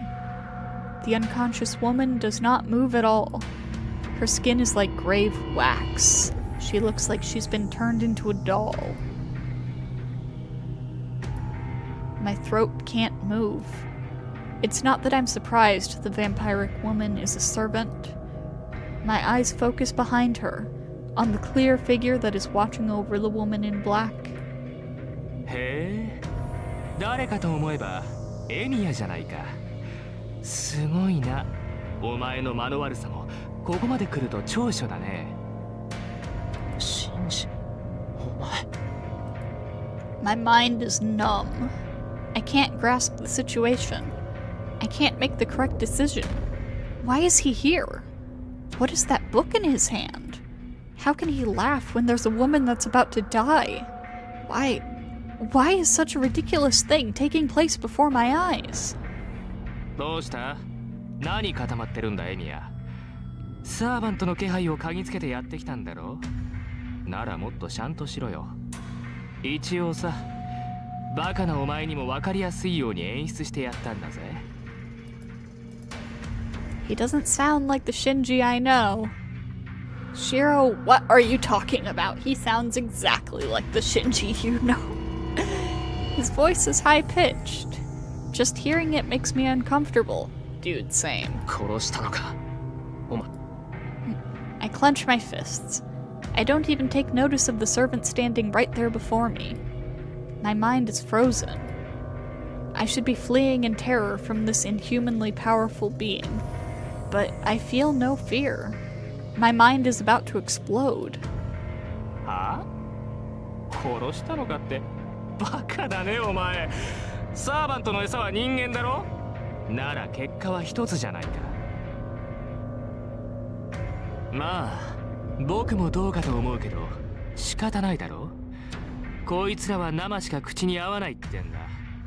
サーバントを維持するには魔力を与え続けるしかない。I don't know what's funny, but Shinji laughs. The servant in black does not move. She is like a trained war dog. She will not move on her own. Like a puppet, she will not move without orders from her master. But she will turn into a murderous devil once the order is given. Okay. I say this with the hound in front of me. There's no time to waste. That woman might survive if I hurry. はあ？どけって何さ？それもしかして僕に言ってるのかい？え？はっ、お断りだね。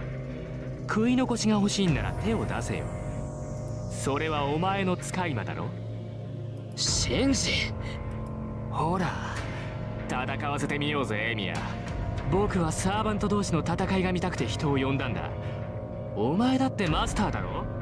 なのにブルブル震えてさ。そんなんじゃそこの女と変わらないじゃないか。引く気はないんだな、シンジ。しつこいな。どかしたかったら力ずくでやれよ。ま、震えてる分には構わないぜ。どのみちお前にはここで痛い目に遭ってもらうんだからね。Shinji's eyes light up with hatred. That must have been the order, as the servant in black jumps forward and... 出ます。白は後ろに。 Saber moves to meet the attack of the servant in black. The two shadows collide. Having armed herself immediately, Saber uses her invisible sword against her opponent. The sound of clashing steel rings out. Saber readies herself firmly on the ground, in contrast to the servant in black who runs through the park. Saber cannot keep up with the speed and goes into defense. Her long hair fluttering behind her, the enemy closes in as if to corner a slow prey. なんだ、ただのデクノボーじゃないか。マスターが三流ならサーバントも三流だったな。Standing away from the fight like me, Shinji laughs. I don't know how he became a master, but it seems he's not a very talented magus. Shinji does not provide his servant with any support. Then he must have become a master by chance, like me. Saber blocks another attack and stops. She looks troubled. She glares in irritation at her lightning-fast enemy. いいよ。構わないから決めちゃえライダー。じいさんの言いつけは守ったんだ。エミヤのサーバントを始末するぐらい不可抗力さ。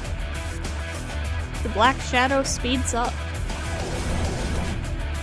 The servant in black follows her master's orders, speeds up to cut Saber's neck, and is sliced in half. The match is decided in an instant. Saber's sword cuts Ryder's body, and the servant in black is blown away. It was like hitting a sandbag with a bat. Saber is the batter, and the blown sandbag is Ryder, of course. The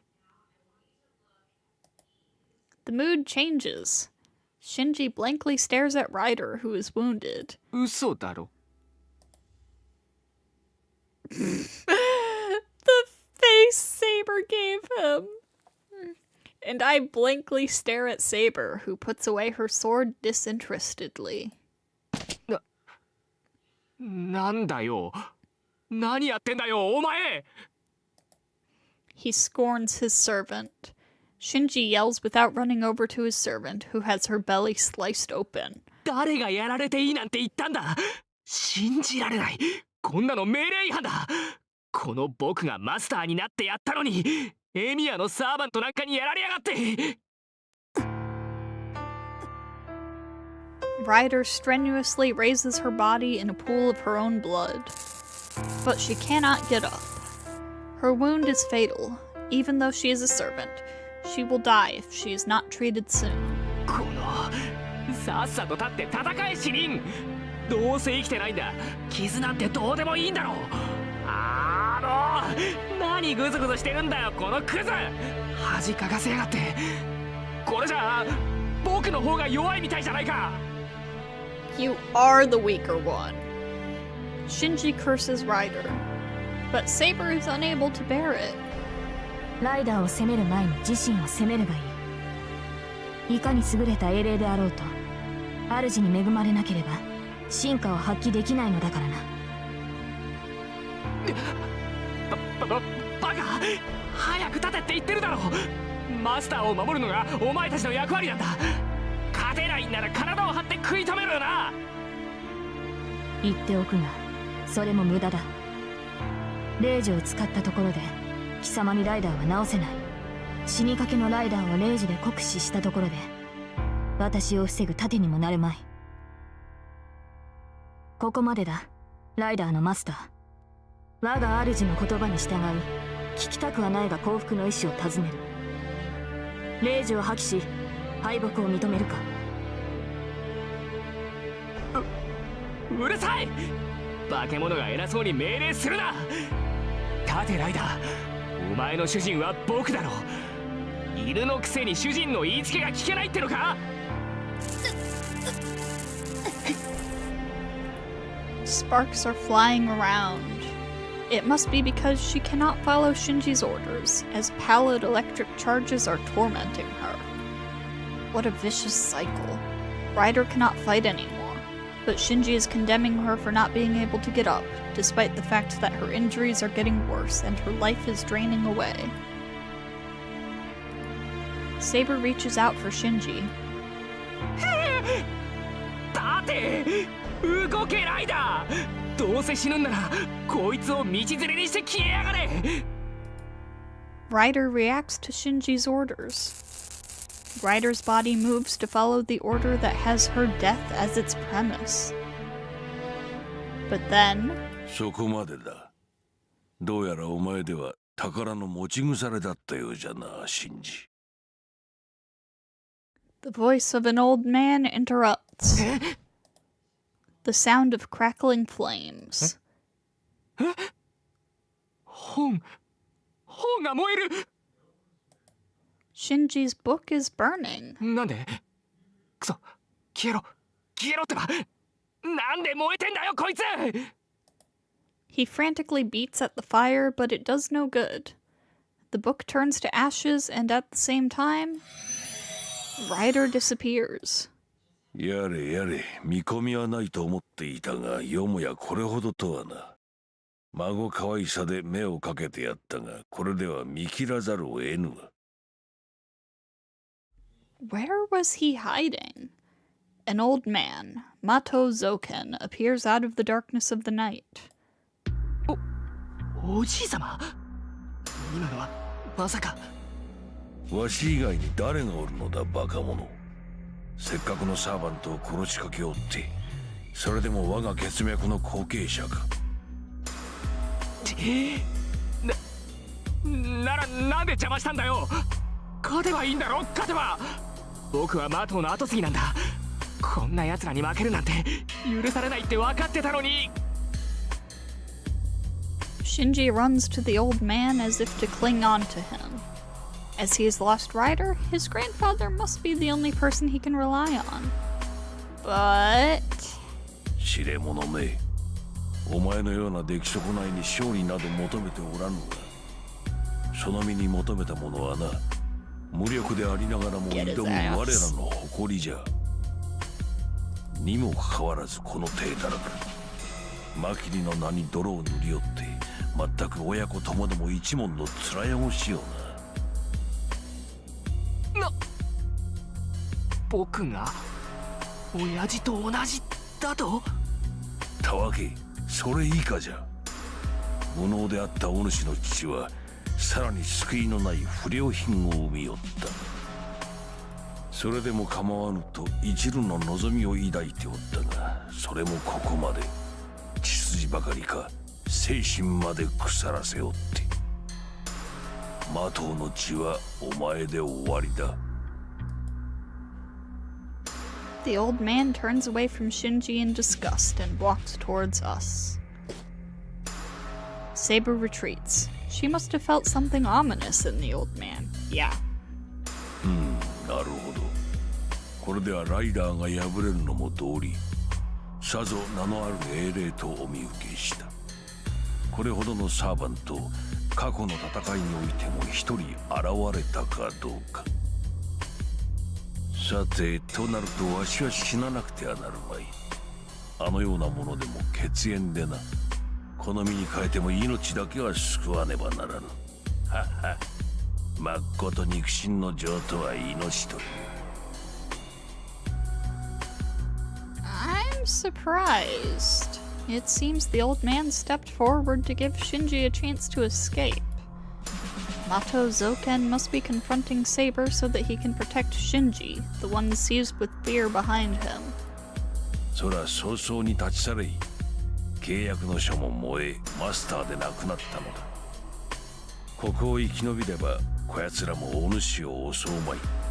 父親同様、無意味な余生を送るがよい。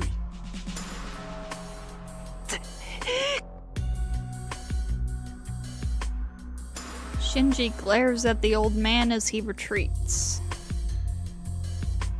Saber does not go after him. She must not see the point of going after Shinji, who is not a master anymore. Shinji crawls away, and when he gets to the edge of the park, he turns around once and runs off like crazy. My stomach turns sour. I smell rotten meat from somewhere. みすみす見逃したが、なるほどなるほど。あのような小物、手にかけたところで剣が汚れるだけの話であったな。Saber stands like a statue, her eyes locked with his. It seems like she is protecting me from his gaze. セイバー、下がってくれ。そのじいさんとは顔見知りだ。少し話がしたい。いけません。この男は人間ではない。話すことなどなく、聞くこともないはずです。分かってる。それでも聞いておかなくちゃいけないことがあるんだ。頼む。すぐに済ませる。戦うかどうかはその後でセイバーが決めていい。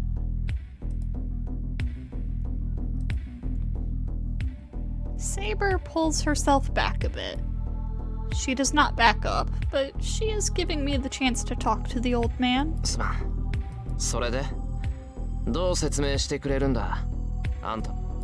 さて、ただ説明しろとはぶしつけな男よ。質問は構わんが、何を問うておるのかわからんのでは答えようがないぞ。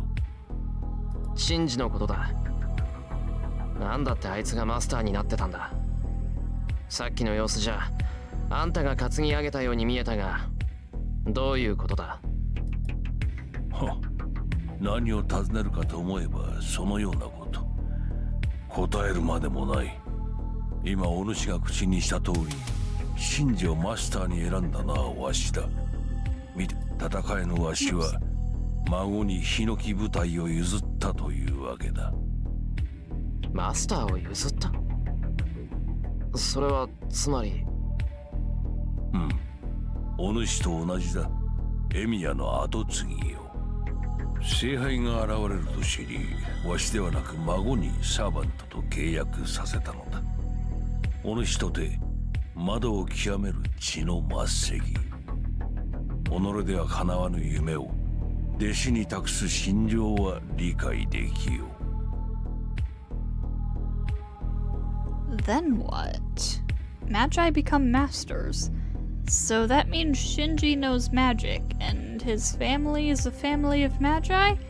Yeah, Shiro, keep up. マトウの家も魔術師の家系だっていうのか。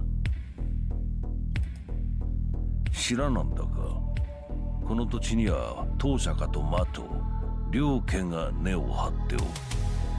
とはいえ、とうに我が血族は廃れておる。この土地の権利は名実ともに当社家のもの。マトウはかつての権利にすがって細々と生きているに過ぎんがの。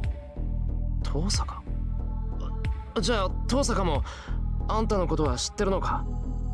マトウの家が魔術師の家系だって。当然であろう。我らと当社家はかつての同胞じゃ。儀式が争いに変貌してからはたもとを分かったが、共に対岸を抱いた同士、聖杯戦争に絡まぬところでは交友は続いておった。おお、確かキャツから小娘に代替わりしたのであったな。ここ10年ばかり留守にしておったゆえ、キャツの弟子がどれほどの器かは見知らぬが。He laughs. I don't know what kind of feelings he has for the Tosaka family, but Mato Zoken laughs happily. 当社家とかつての同胞だと言ったな。じゃあマトウの家は一番初めの聖杯戦争からここにいるのか？うん。もともとはマキリという。マトウと名を偽りこの国に根を下ろしたのだが、どうもそれが間違いだったようじゃ。この国の土は我らには合わん。この200年で血は薄れ、今ではあのような出来損ないが後継者という始末じゃよ。Fun fact, this is not the first time Type Moon has done the Kirito thing. They're written with the same kanji. In Kara no Kyokai, which is a light novel series that is like one of the first Type Moon things ever, one of the main characters, his last name is Kokuto. And then there's also an antagonist whose surname is Kurogiri. And so those are kind of like different ways to read the same thing. Mato. They are actually called Makiri.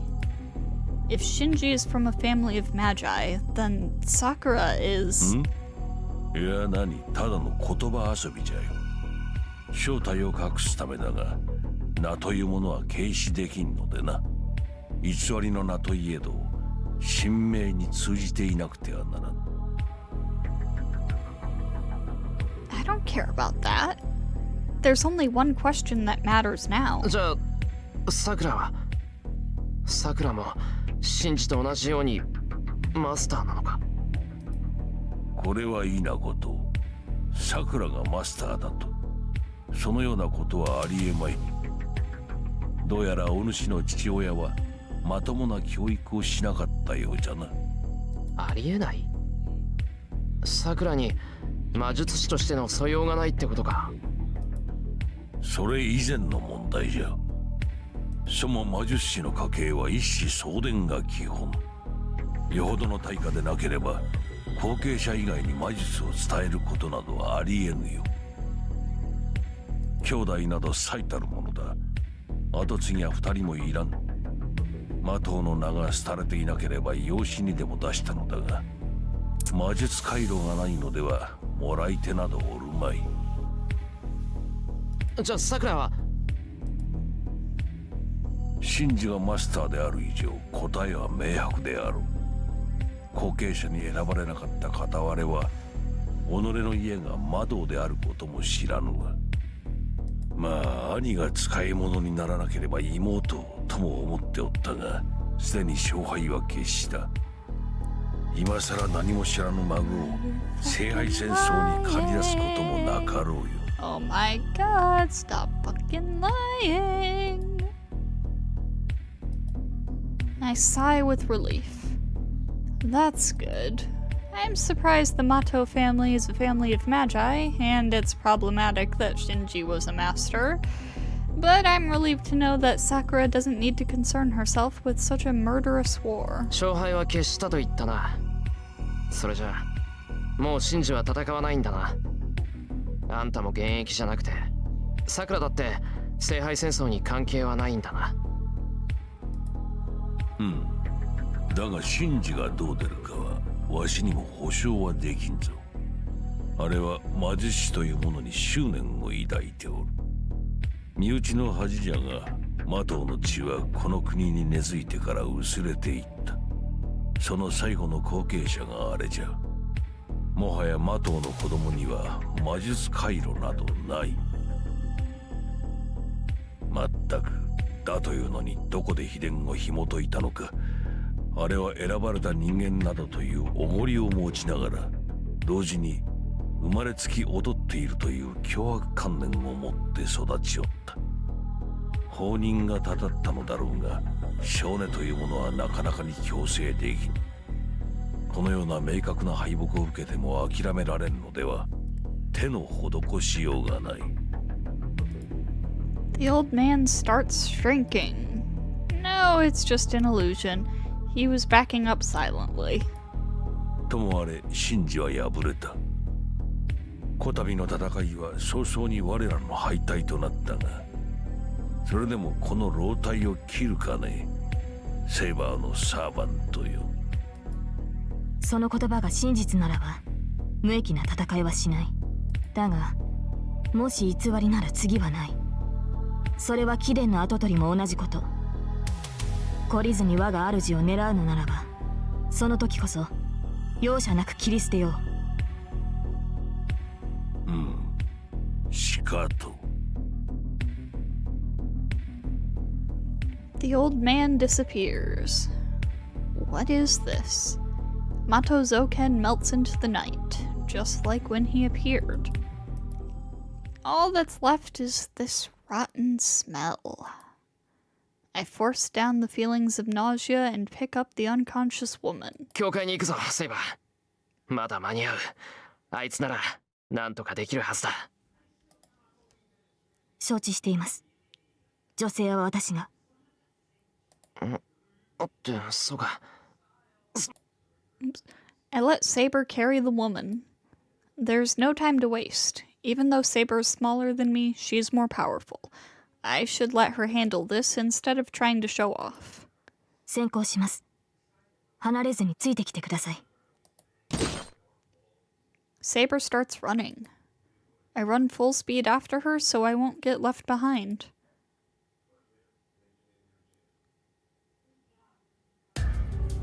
The church is lit, even though it's midnight.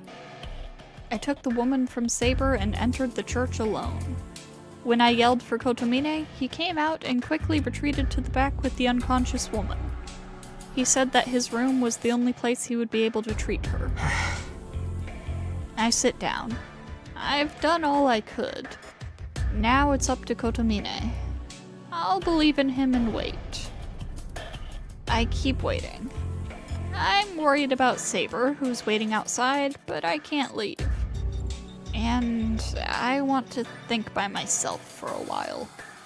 The Mato family was a family of magi. Shinji became a master and obtained a servant. Mato Zoken had his successor participate in the Holy Grail War, even though he lost his powers as a magus. The Einsburn family aren't the only ones obsessed with the Holy Grail. Makiri and Tosaka. No, in the first place, the only ones who become masters are those who cling to the Holy Grail. Saber is no exception. The Einsburn family has sought the Holy Grail for 1,000 years.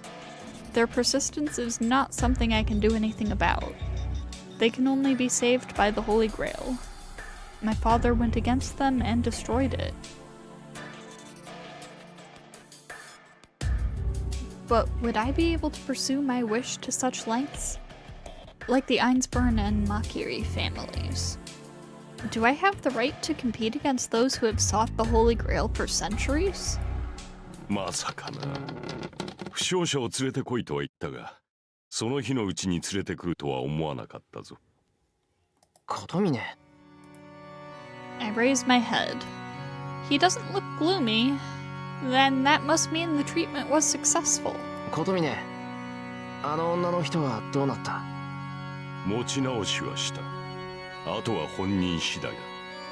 ここに連れてくるのが半時ほど遅ければ、今頃は本職に戻らねばならなかったが。そうか。すまない。世話をかけちまった。あんたが起きていてくれて助かった。どうした？私に礼を言うとは熱でもあるのか？悩み事なら相談に乗るぞ。どうだか。悩み事なんて山ほどある。それを増やしたのは他ならぬあんただろう。なんだ、昼の話は迷惑だったか。後押ししてやったつもりなのだが、迷いを増やしただけとは。まだ。The priest shuts his mouth, looking regretful. It's not that I'm letting him get to me, but... そのさ、知ってるやつがマスターだったんだ。Not being able to bear it by myself, I just have to say it. The priest says nothing. He just nods. 当然倒したんだろうな、エミヤシロ。I nod in response to his short question. ならば悔いるな。人間には過去を変えることはできん。我々にできることは常に自身の行いを是とすることだけだ。それでも罪を背負いたいのならば、これからの自身の行いに問うがいい。すでに起きた惨事をどう捉えるかはお前次第だ。His words are plausible. The problem isn't that Shinji was a master, that the Mato family is a family of magi, or that the Einsburn family tenaciously pursues the Holy Grail. The important thing is what I'm going to do from now on. 帰る。あの人のことよろしく頼む。I get up to leave the church. Saber is waiting for me outside. There's no more reason for me to stay here if the woman is all right. 待てエミヤシロ。一つ助言をしてやろう。なんだよ。長話は聞かないって言っただろ。なに、すぐに済む。こんな夜更けに治療をしてやったのだ。I can't object if he puts it like that. I reluctantly turn around to see that the priest is right behind me. Kirei jump scare. アインツベルンの望み。1000年の願いを叶えるために彼らは生き続けてきた。なるほど。口にしてみれば大事だ。毛をされるのも当然だろう。This is why I don't like this guy. He accurately points out my doubts even when I haven't said anything. うるさいな。また蒸し返そうってのか、お前。そうではない。私はな、そう意識するほどのことでもないと言っているのだ。そう。特別視する必要などない。この戦いはよくある出来事に過ぎないのだよ。日々の営み、人々の幸福が結晶化したものが聖杯戦争だ。参加すること、殺し合うことに罪悪などない。あらゆる人間は自分だけの望みを持ち、それを果たすために奪い合う。人間の一生とはそれだけのものだ。大小はあれ、その思考性だけは共通する事項だろう。望みを叶えようとしない人間はいない。無論成否は別だ。人間は己が望みを叶えるために生き、その全てが目的に届かず終わるのだから。物事には順序がある。願いを叶えるためには相応の努力と蓄積が必要だ。そうして積み重ねる徒労を我々は人生という。聖杯とは単にその徒労をなくすだけのもの。人間の生き方をよりシンプルにしたものが聖杯戦争という殺し合いだ。つまり何も特別なことなどない。7人のマスターは己が人生をもって果たすべき長い過程を聖杯という近道で短縮しようとしているだけのこと。それ以外は何も変わらん。他者の願いを自己の願いで塗りつぶしていくのが人の営みだ。聖杯戦争もお前の人生も変わらない。お前はお前の望むまま気負うことなく勝ち抜くがいい。He says cheerfully, "There is no difference between a vulgar wish and a noble one. The quality of the wish is irrelevant. I just need to trample over the wishes of others." I don't know if it's sarcasm or not, but he is seriously saying even an incomplete master like me is worthy to fight. らしくないな。あんたが人の心配をするなんて、どんな風の吹き回しだ。何、しなくても良い話をしたからな。悩みを解きに来た者にさらなる迷いを与えては神父失格だ。Man, I bet Tosuka would say he makes a lousy priest to start with. 余計なお世話だ。じゃあな、衛星神父。なあ、これに懲りなければまた来るがいい。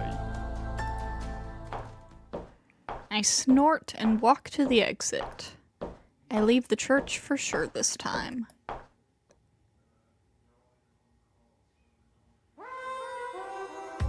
Saber is waiting outside. I think it was like this earlier too. Saber waits for me in the cold winter night without complaining. A master and a servant might have this kind of relationship, but Saber is by my side because she is concerned for my safety. I believe I have to answer her with the best honesty I have. あの人助かったよ。セイバーのおかげだ。礼には及びません。あの女性を助けようとしたのはシローです。私はあなたの方針に従っただけですから。Her expression is very gentle. いや、そんなことないぞ。あの人を助けたのはセイバーだ。俺だけじゃきっと間に合わなかったし、それに I think Saber let Mato Zoken go to save that woman. We would have ended up fighting if we stopped that old man there. She definitely would have died. Saber took that into consideration and let him go. 何ですかシロー。その理由もなく頬が緩んでいるように見えますが。理由はあるよ。セイバーが思っていた通りのやつでよかった。ありがとうな、セイバー。俺の無茶な方針に従ってくれて嬉しかった。何を言うのです。私は別にシローの指示が無茶だとは思ってなど。そうか。散々甘いだの手ぬるいだの、戦いを何だと思っているのですかなんて言ってたじゃないか。セイバー、努力はするけど状況次第で方針は変えるって顔してたぞ。そんな顔はしていません。マスターの身に危険が迫った時は私の判断を優先すると言っただけではないですか。それをそうかなどとよく言えたものですね、シローは。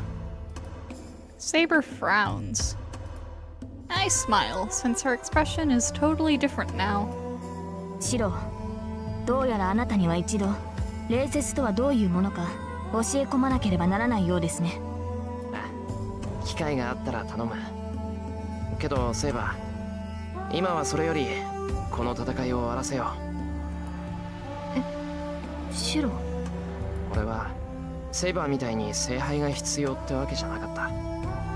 戦いを終わらせて最後まで残れたら聖杯はセイバーにもらってほしいなんて思ってた。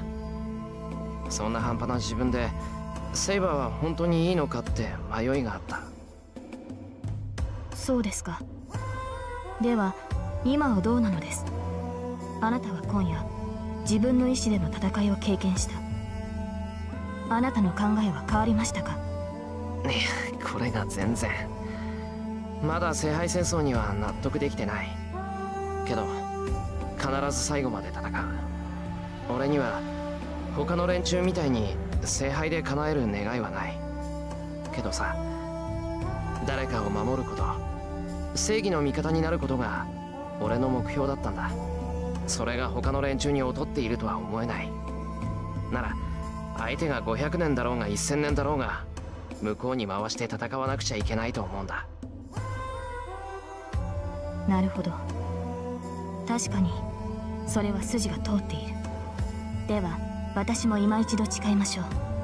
あなたが私の主としてふさわしい限り、この身はあなたの剣となる。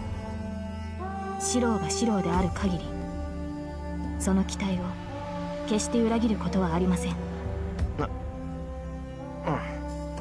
精一杯努力する、セイバー。Her direct smile is embarrassing, so I look up. The winter's chill makes the starry sky more beautiful. 決して裏切ることはない。I look up at the night sky, a world apart from tonight's events. The girl that waited for me in this cold weather said that. Then I'll believe in myself, so that I can always be worthy of her trust. So that I will be able to look back on my actions without regret.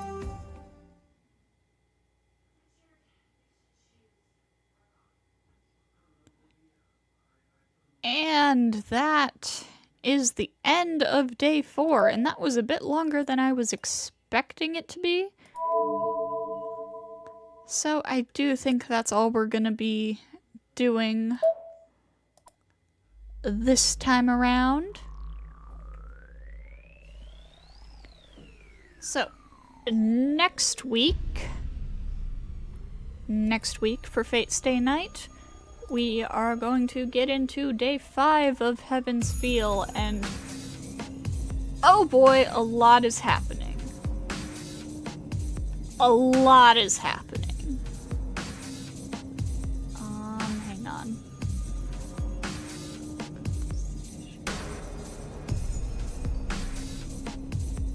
Hang on, I need to check over the,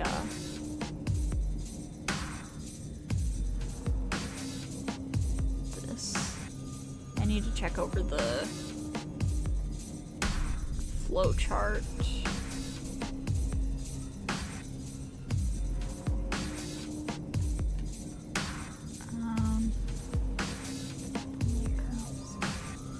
There's a very specific flag that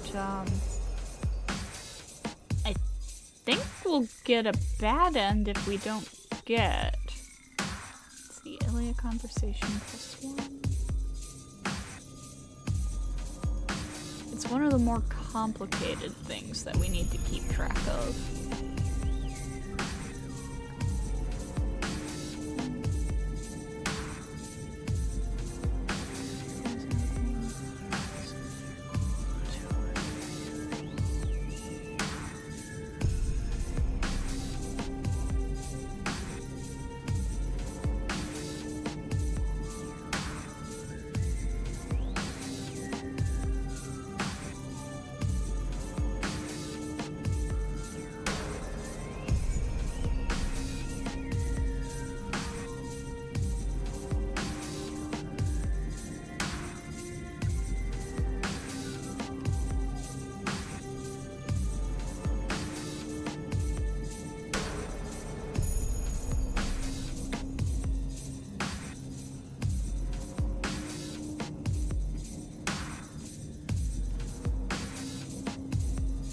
Oh, never mind. There's no bad end associated with that flag. Okay.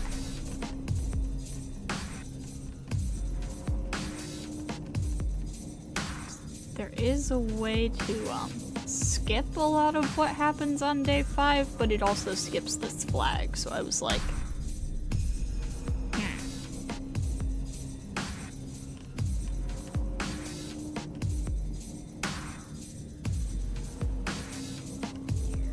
it would be for the best not to skip it though.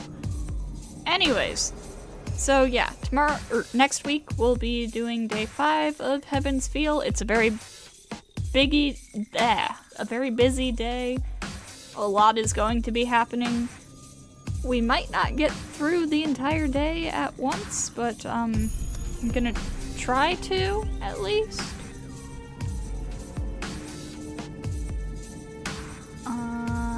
Are there any potential bad ends in it? No. Also, tomorrow we are playing Grand Blue Fantasy.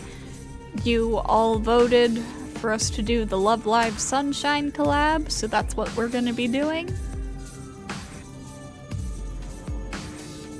And yeah, thank you all for stopping by, and I hope to see you all next time.